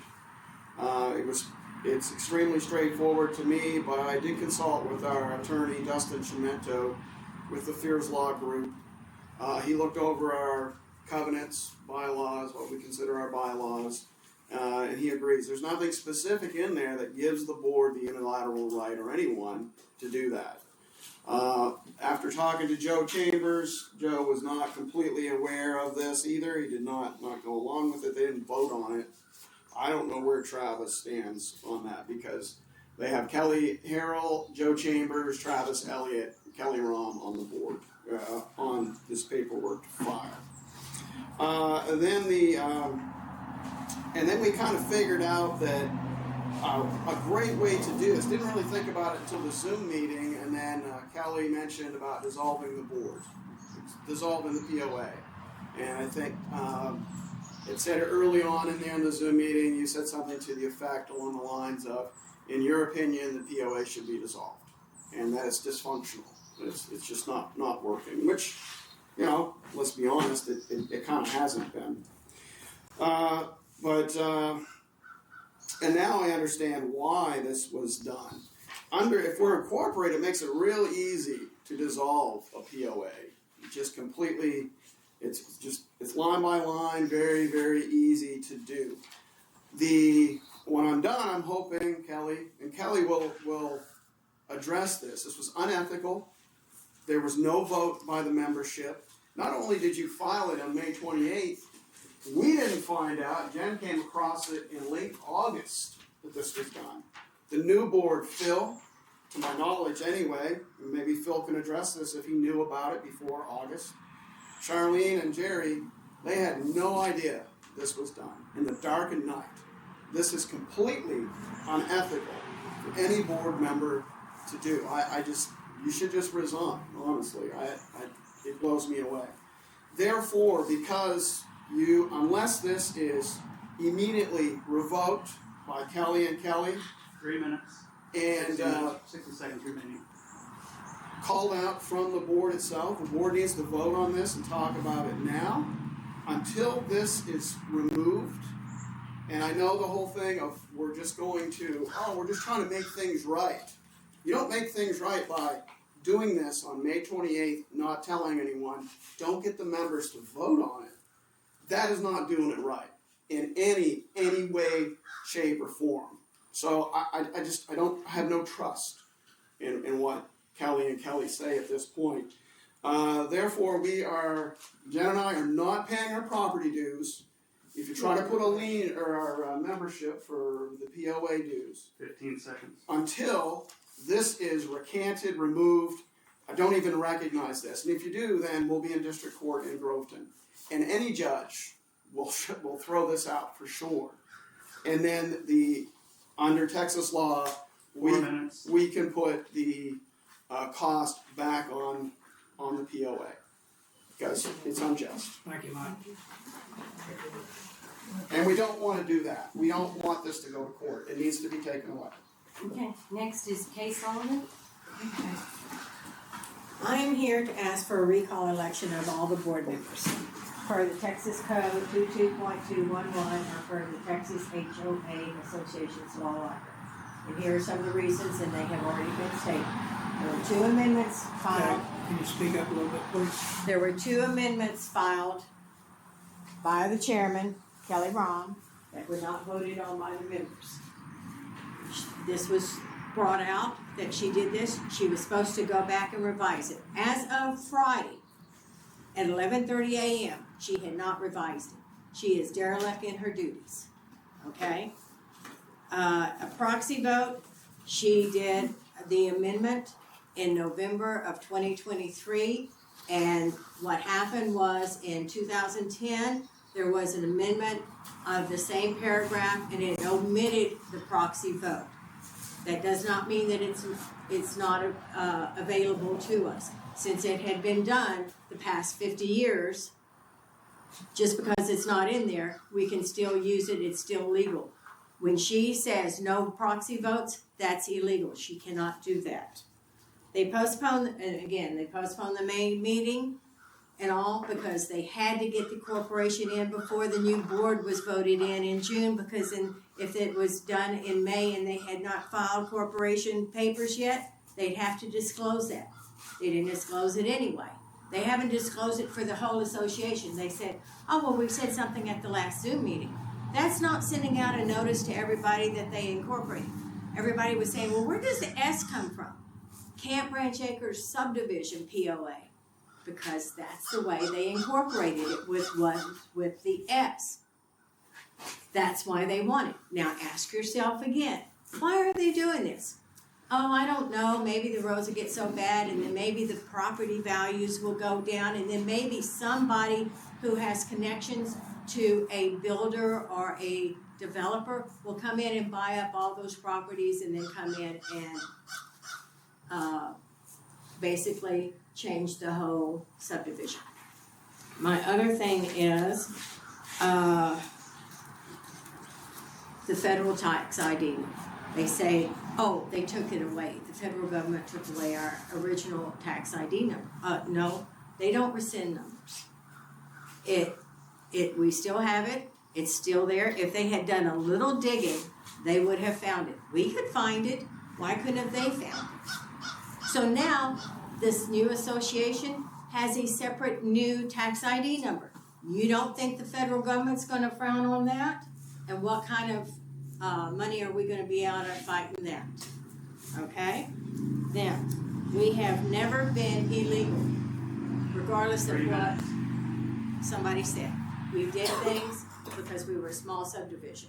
Here in Texas, I hate it when people move here to Texas or move here from out of the county and then they want to change everything for the better, for our good.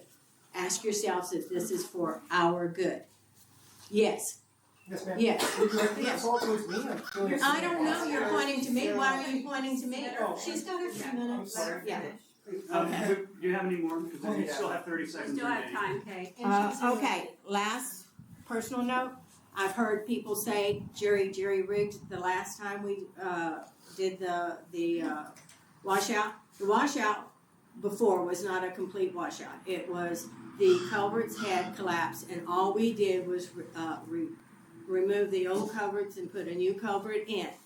It withstood that flood. It never moved an inch. What he did was right. What he's doing, and he gets out there in 100-degree weather working. Thank you. Thank you, Kay. Next is Tim O'Brien. I'll put my topic down as roads, and y'all answered all the road questions, so I don't really have one. But I will say, I am kind of tired of all the finger pointing and all the BS that's going back and forth. I'm just here to help whoever needs help. You can like me or not. I really don't give a rat's ass if you do or not. But if your house floods, I'll probably be one of the first people there to help you out. Thank you. Have a nice day. Thanks. Thank you. We could have used That's the nicest thing I heard all day. And the last person we have is Theresa Rhody. Well, I didn't have any specific thing that Turn your volume up for us. I appreciate all your opinions, and I would suggest that that's all they are is opinions. And maybe I would recommend to this board that at this point, you have an executive session maybe and discuss those opinions. See what you might want to do with them. Because they really have no way to make anything legal. And I do believe that removing an entire board, you cannot do legally. There's no legal way to do that. And in fact, if you did that, you would be dissolving the POA, which is what you don't want. The other thing I wanted to mention, something you discussed about the roads, and sending notice to the Poly Ryan people, specifically that the Highline Road that comes up to our section, there's a new owner there who is basically, well, he's a new owner, but he would be a Poly Ryan owner. But he's been tearing up that road with all he's been improving his properties, which is a good thing.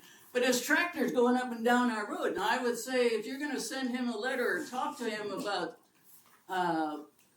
maintaining that road, suggest to him that he really does owe us something. on that road because he's the one that's messed it up so bad. That's it. Thank you. I've talked to that property owner if the board would like to hear about that property owner. And his offer to. I'm okay with giving you 60 seconds to fill that out. Mr. Dan Jordan, I spoke with him last weekend. He's doing a great job improving the properties. He's really made a lot of fixes up there. He's continuing to clear it out. He was asking if it, about the roads. He's made the offer to pay for gravel for that section of road and to take his tractor and work on the road to smooth it out and everything. We said, it needs to be, maybe discussed with Jerry and some of the board members. And so he said he would wait and then he could get approached and then they could discuss him purchasing material or helping in some way. So, yeah, Mr. Jordan is, he's very aware and would like to help. I will be happy to. Awesome. That's great. That sounds like a good new addition to the neighborhood. Yes.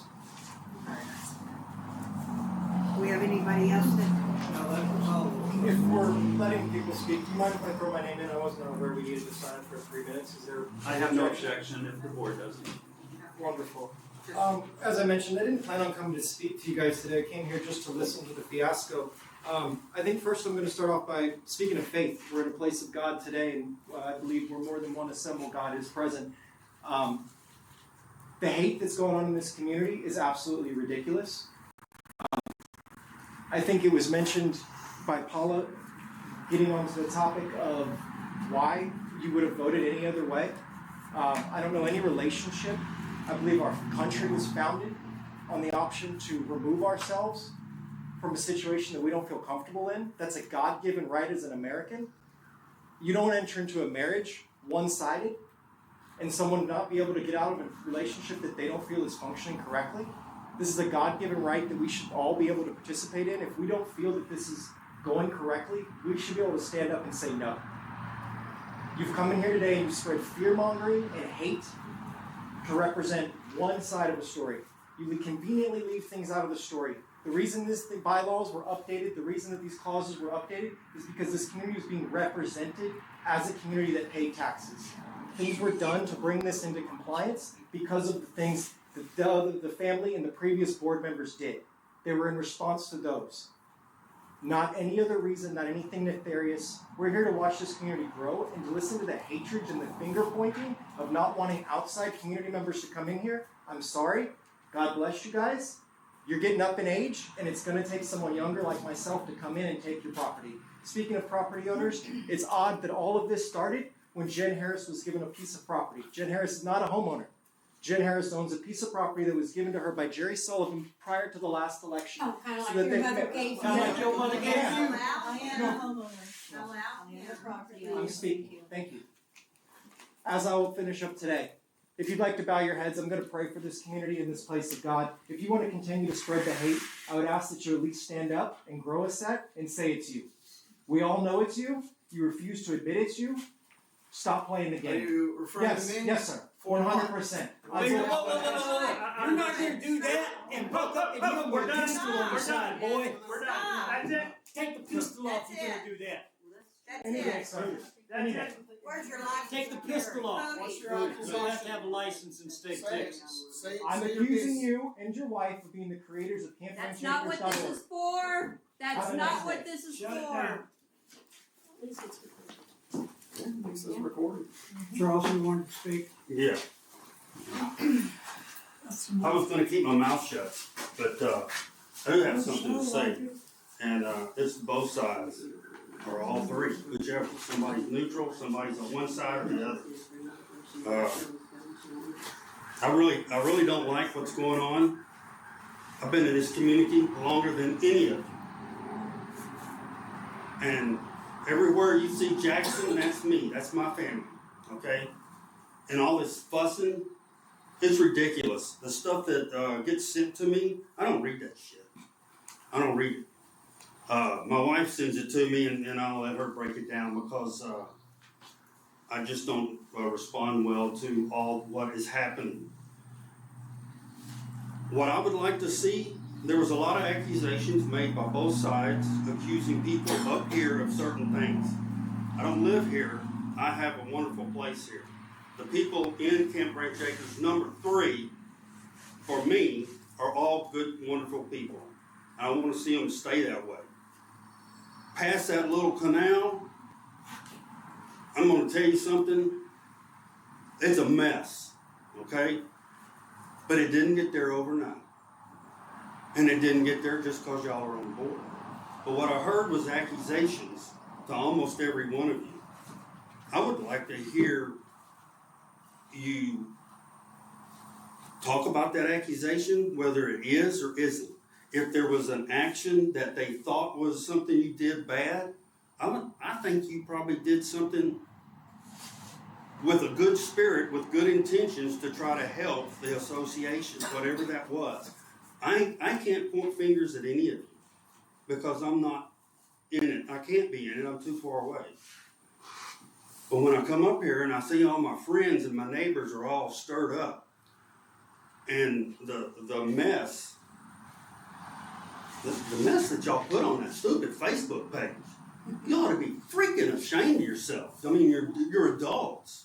I mean, you would punish your children, but there you are throwing all that mess.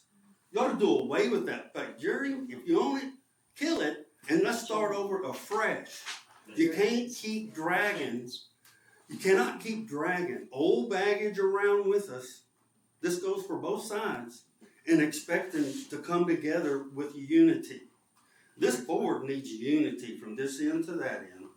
And then we, as the members of the community, we ought to quit dogging one another. We need to stay off of the Facebook. I don't have access, never have, don't want it. Unfortunately, my wife likes to look at it, and I have to get on to her. Leave me out of that crowd. I am not choosing sides. I can listen, and I can hear. 3 minutes, last 60 seconds. Good. But I would like for you guys, if you could, if you wanted to, these people accused y'all of stuff. If you have nothing, I think you ought to talk about it. If you don't feel good like it, don't do it. If you can't, don't. But I really think there needs to be a coming together of the board to be unified, and then when we depart, you don't go to your separate corners and or you talk about this person or this person or that person or this person, and then that person goes to this, and then they get on Facebook. That is not the way to be unified. We're a small community, okay? We can live better. I've seen it better. But has there always been some struggles? Yes. There's always been struggles because we're different people. Okay? There's some neighbors that get on other neighbors. I mean, I'm sure I woke Bertha up in the middle of the night because I come up here in the middle of the night. Giving you 30 seconds to wrap up. So, I guess that's what I got to say. Is this is a mess, but I see this place different than all of you. Y'all don't see it the way I see it. It's because I was here as a little kid. I spent lots of time here with all my aunts and uncles, and most of them passed away up here. But that being gone, you can't keep dragging this old crap around. You've got to resolve it. People here need to resolve issues between each other. You can't leave here with animosity. You gotta let that stuff go. You've said some things that's not right. You've said some things. I'll tell you, I've said some things because I don't like it. I'm just saying, if we're going to be successful, it starts with trying to make amends with each other. You got to throw that garbage away and start over afresh with a friendship. You got to be friendly towards one another. You got to want your community to rise to a certain level. Does that mean we're going to all agree? No. Wrap it up, please. I don't see y'all in my community very much for my dues. I really don't care. I don't want y'all in there. As far as I'm concerned, me and Cody can take care of what we need to take care of up there. That's all I have to say. Love everybody. Would any of the board members like to make a response? I would. I heard that I said that I own that website. I've never said that. Okay? I couldn't hear you, Jerry, I'm sorry. Okay. I heard that I said that I own that website. I never said it. I don't own it. I don't know who owns it. Okay? That's the truth. All right? I appreciate what you had to say, Charles, okay? About people need to get together, because we do, okay? And I can't tell you who it was that said it, but there was a general several years ago said, the only people who don't make mistakes are the people that don't do anything. Okay? I have made mistakes. And the mistakes that I made were well intended. And as I've told people, if you think you've got something on me, please share it. Because I want everybody to know it. And then that way, if you've got a question about it, you can come talk to me about it. And so it's been shared, and that's my response. Thank you. I would like to comment on what Charles was saying. I am the butt of the majority of whatever is going on in this.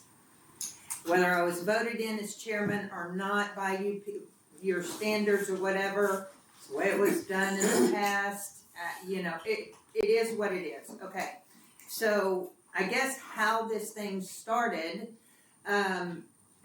was when that flood came. Okay, I was on the phone for probably 18 hours a day trying to get money and trying to get us help. I was up at the county so much that Steptoe said, I'm seeing too much of you here lately, because I was literally up there every single day. They kept asking me, are you a nonprofit? Are you a nonprofit? Everybody else has told me we have paperwork that does. I handed them our CC&Rs. They went and what we had on file, and they said, you are not legal. When they told me that I was not legal, and me asking for help from the county almost cost the county help in that aspect, I knew something had to be done. So I started making some calls to some attorneys. If you've ever called an attorney, unless you pay them up front, they're going to say, don't give my name, I'm not going to testify in court because you haven't paid me, but this is my opinion. So I got like 3 or 4 of them and went with that. When we started looking through, you want to talk about the name. Let's go with the name. In page 6, 1967.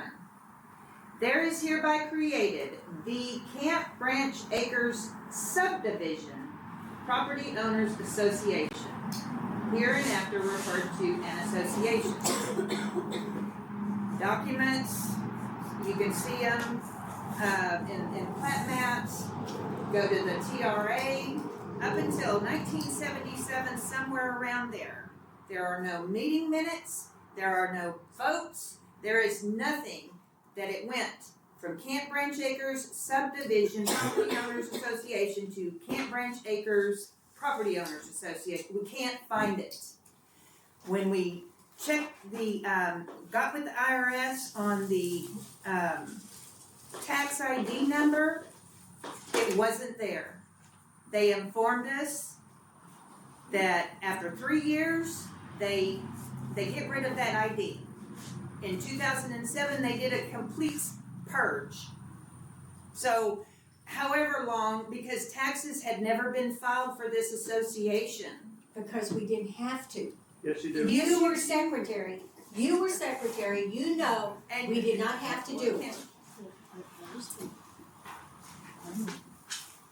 Any business is whether you're unincorporated or incorporated is supposed to file a tax return.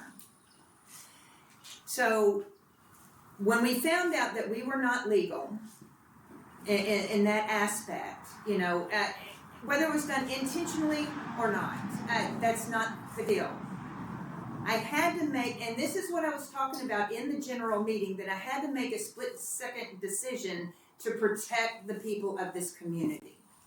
Because as an unincorporated association, if you do the homework on it, you cannot take out loans, you cannot sue people, you cannot have property. There's a whole thing. I've got a deal here. Maybe it's not that one, but I got a whole bunch of stuff that I have researched and researched and researched, and believe me, I have talked to many people, and I don't do things on a whim or to hurt this community, to protect this community. Because if something happened, as Paula said in one of her emails, I don't know, each individual person would have been liable. Somebody come in here, God forbid, people are getting so happy these days. You know, we can't just come in here and take care of our neighbors anymore without somebody, okay, I don't even want to go there. But if somebody were to come in, Lord help them if they hurt themselves in a pothole or something, and they say, well, I'm going to sue the association. We've been taking out insurance on a board that we just spent money because it would not have protected us. It would have gone to each individual person. Are they going to pay it? You know, some of us know. Okay? So in filing the paperwork, I do have an attorney's letter that says we did not need a member's vote to file the paperwork that was supposed to be done in 1967, and then later on when the state of Texas comptroller said that we had to, I don't remember. Kelly, you're at almost 6 minutes. Yeah, you have 20 seconds. Okay, I'm trying to get as much of this out because. Let her speak. I agree, I have no problem with her going over, but we're having disagreements here at the table whether or not to let her go. I think because she's a board member, she'll be able to talk until she's done talking. Well, Other people feel different. that far. I can count on one hand the number of people that have actually had an adult conversation with me and asked me, why did you do this? All the allegations were out there. Have I been silent? Yes, I have. Why? Because you didn't come either to CBAPOA@gmail.com or you didn't call me up and say, what's going on? People have not had an adult conversation. I'm not going to go out. If you ask me, I wouldn't tell you about it. But I'm not going to go out there and volunteer that. Should I? Probably so. You know? But during that flood and trying to keep up with everybody and the email was down and my house flooded twice. Bertha, I'm with you there. We didn't lose as much as you did, but we lost quite a bit. My house took a hit. Last year sucked. I'm sorry, it did. Did anybody ask to help? I did. I asked you said let me know if you need anything. I said, you're ready, you're welcome to come here. Do you need anything? I sure did. You said if I need anything to let you know. And I offered you a place to stay. I sure did. Anyways, so as far as protecting this community, that's the only thing. Nothing is done intentional to hurt anybody. Our CC&Rs are out of compliance. People started telling me, well, how do you do this? How do you enforce this? How do you do this? Until we got legal, we couldn't. We literally couldn't. We couldn't file a lien. We couldn't enforce anything. Nothing. 15 seconds. As a board, can y'all come together on what she has uncovered as a board and discuss that amongst yourselves? That's a good and point. communicate It's a good point. to the Here's folks that what- there's unity within the understanding. Here's where the blank spot happens. There's been a lot of statements made, Mr. Tyner, that the IRS told us this and the IRS told us that, the county told us this, the county told us that. In my world, and I own a daycare, we deal a lot with regulatory agencies, and everything is in writing. If I say something that the state told me to do, I have it in writing, either by the state or in a reg. The IRS, we should have, if we were told that that original 1977 EIN number was invalid, we should have that in writing from the IRS where we made a request on the status of that EIN number. So there's the blank spot. You didn't get a reply back? If we have that somewhere, I haven't seen it. If we haven't made that formal request, it needs to be made. I have been told on good authority that, and it's on the IRS website, that a business entity's EIN number is their social security number. It is theirs for life. You cannot report funds from one EIN number to another one without closing one of them. One of them is not legitimate. There's another blank spot. So I think that understanding what's going on could be better explained if we had the backup as to why it was done. We don't have that backup. We may have it, it hasn't been provided. What I'm finding out with a lot of stuff that's going into G Drive is there's stuff from this property owner association scattered everywhere. I still don't have everything that should fall under my duty as treasurer. For us as a community, we really need you guys to put feelings and emotions, accusations aside, and be unified up there. I agree 100%. The burden of proof is finding it in writing and supplying it to the board beyond a shadow of a doubt. But I need to trust you guys, and that's what I want to do, because you're willing to go the distance, okay? I would not do what Kelle Rahm done, I'll tell you. But my point is, we need to have trust in every one of you that you're going to collaborate together, and that when you do come together, that you guys present to us in a uniform manner, and every one of you are in agreement. You're all singing the same freaking song, and I don't look up there and there's somebody arguing with somebody down here or somebody down here. You guys are better than that. I know you are better than that, and I urge y'all. I urge all of us out here that have been doing things that we should not have been doing to let's stop. Our community will not get better if we stay on the same path and keep dragging the same old dog around behind us. It's not. Yeah, and don't kid yourself. And putting a new board up there won't do it either. If something was done in haste because it was believed to have been done for the right reasons and for the betterment or the best outcome possible for the community, doesn't necessarily mean it was the right thing to do. There are still policies and there are still procedures. Our CCRs, as outdated as they are, when they were written in the 1960s, there are still guidelines of things that we have to do. And those have been missed, some more than others. But there are pieces of this puzzle that are lost or have been misplaced, and we've got to find them so that there is a clear picture of what's going on so we can move forward. Thank you, Kelly, for all that. Let me go ahead and talk, since I seem to be the one that everybody wants to talk about. So let me go ahead and tell you what I found. First and foremost, the things that I found, I don't believe in throwing people under the bus. So what I did quietly. I kept my mouth shut because what I found, I didn't think anybody did intentionally. I think they just didn't know. And I didn't believe that I was going to come out here and say, this person did this and this and this.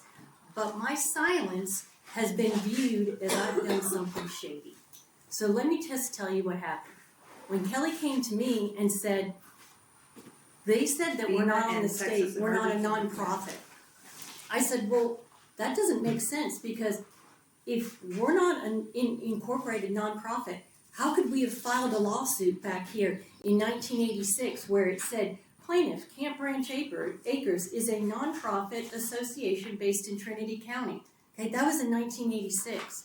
How could we then make a resolution here that said we're organized under the laws of the state of Texas? Okay, look this up. This is all on the internet. To be considered organized under the laws of the state of Texas, it means We are a not-profit corporation registered with the Secretary of State. This was a resolution document that was created by our board member, by people sitting in this room in 2008.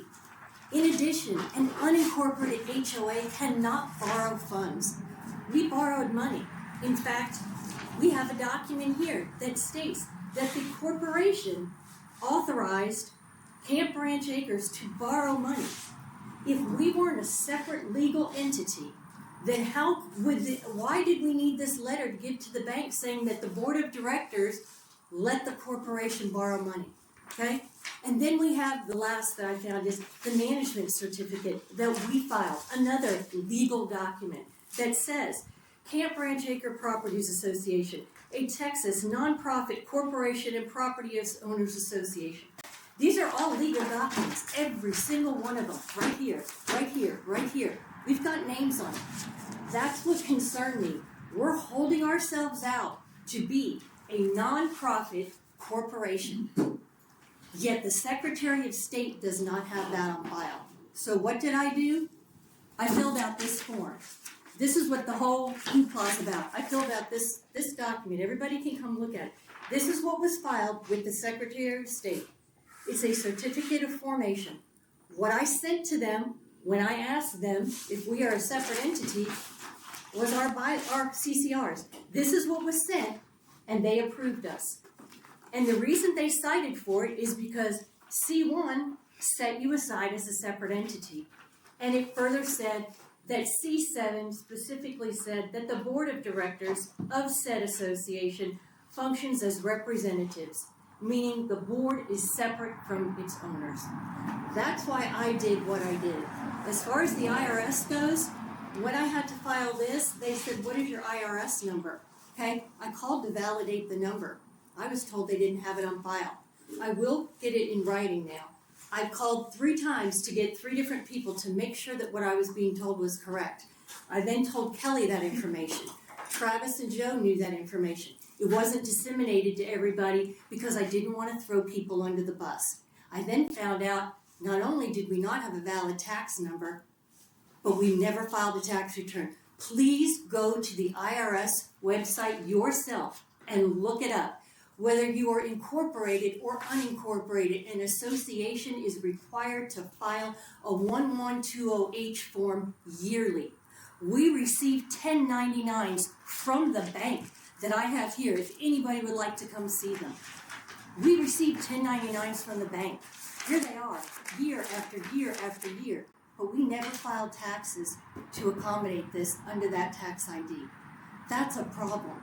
But I didn't bring that to everybody and say, this person didn't do this and this and this, because I didn't believe in throwing people under the bus. I kept my mouth shut.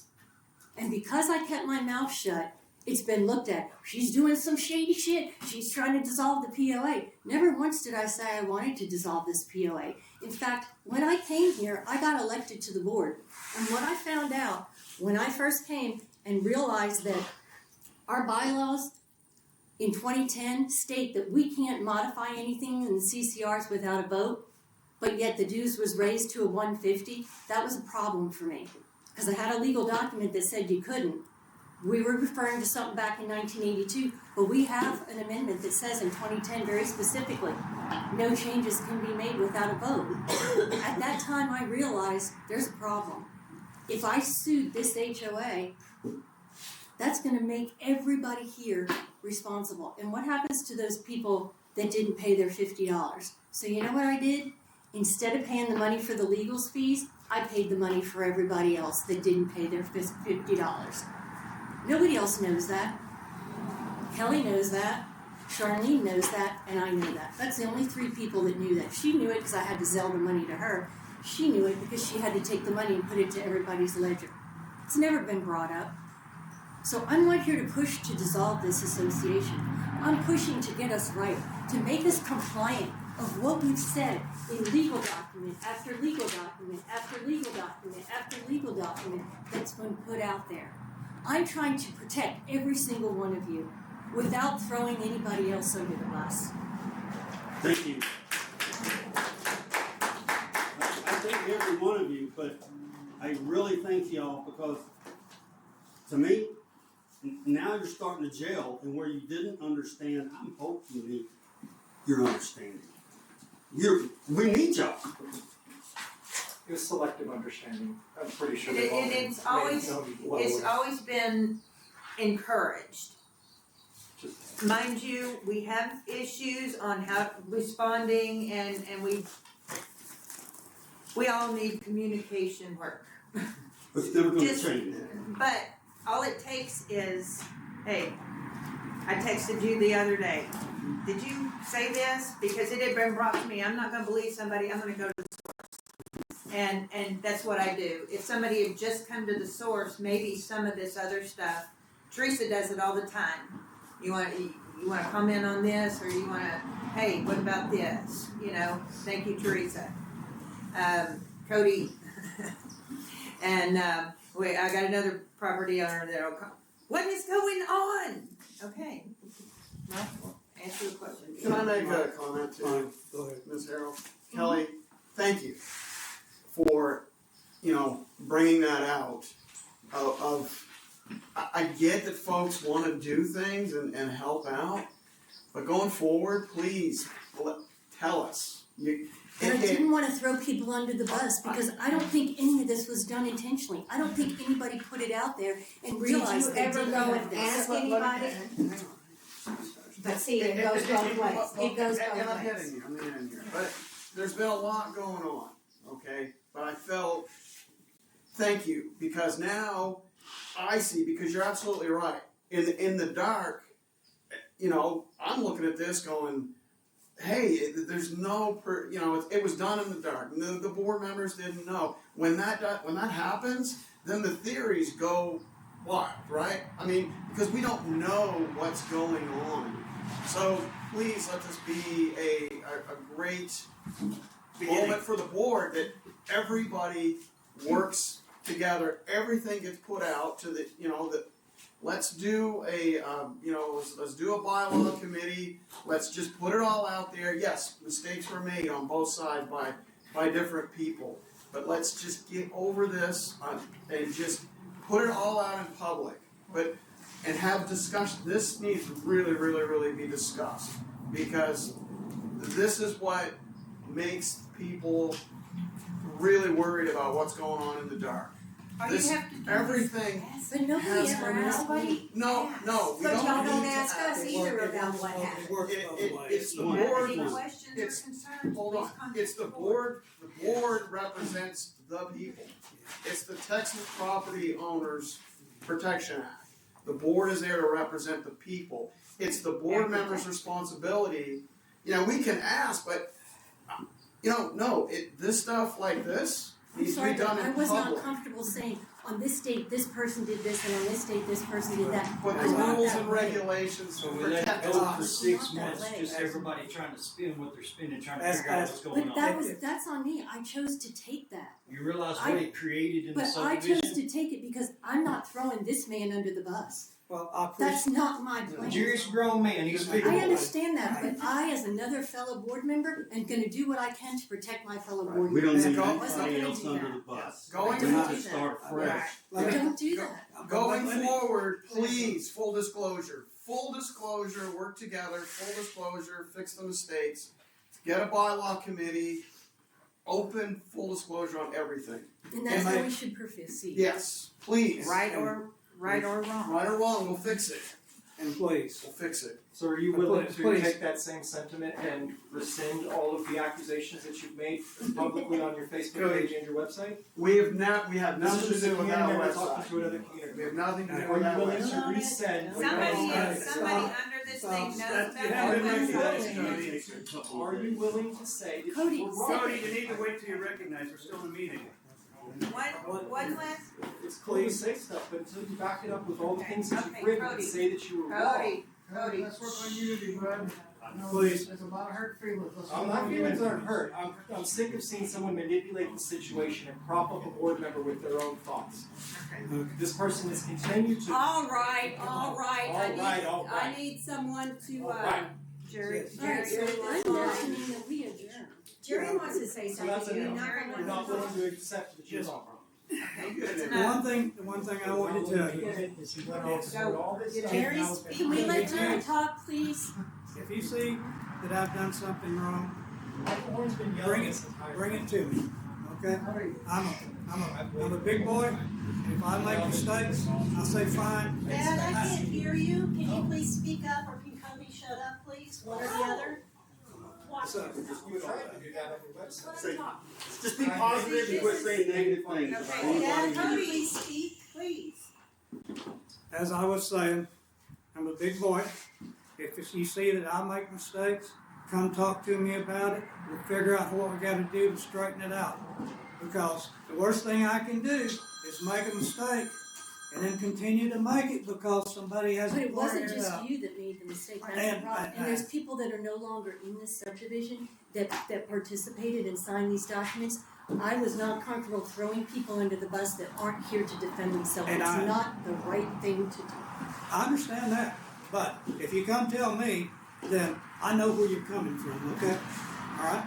And I'm not gonna yell at you, I'm not gonna tell you. Oh, I know you won't. Yeah, I mean, I'm approachable, I can be talked to, and if I'm wrong, you know, it's an education opportunity, I'll take it, okay? Thank you, Jerry. Well said. Okay, so, does anybody mind if I say something? You guys okay with it?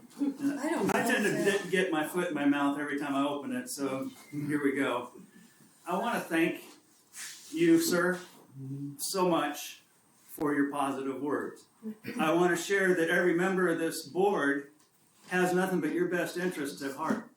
I want you to know this board can't make any decisions. All we can do is bring things to you and let you decide what we need to do with them. I am very disheartened about all of the gossip and people being blocked from sites that are supposedly for all of the members to correspond. I can understand people maybe being, if they're using foul language, being warned and stuff like that. And then if they do repeated stuff, maybe eventually being banned from a Facebook page that's designed for communication within the group for us to be closer together. I think we have a great community, but I think we've just lost our sight. We've lost our way. And I'm afraid to say anything to anybody for fear of it coming back on me. So this is where you hear from me, right here. Because if I say something elsewhere, I'm afraid that one of you is going to take it out of context, or you're going to find some way to twist what I said. So if you want us to work together, it has to be that we all love and trust each other in a godly way, which means we don't gossip. If we have a concern, we bring it up. That's why I'm all for the open stuff that we did today. You know, because there's a lot of stuff shared here today that people have been holding in their hearts that they had nowhere to outlet it. And so, you know, let's just come together and quit picking on each other so much. Thank you. We need a motion to adjourn. How about making that motion? I motion to adjourn. I second the motion. Am I word?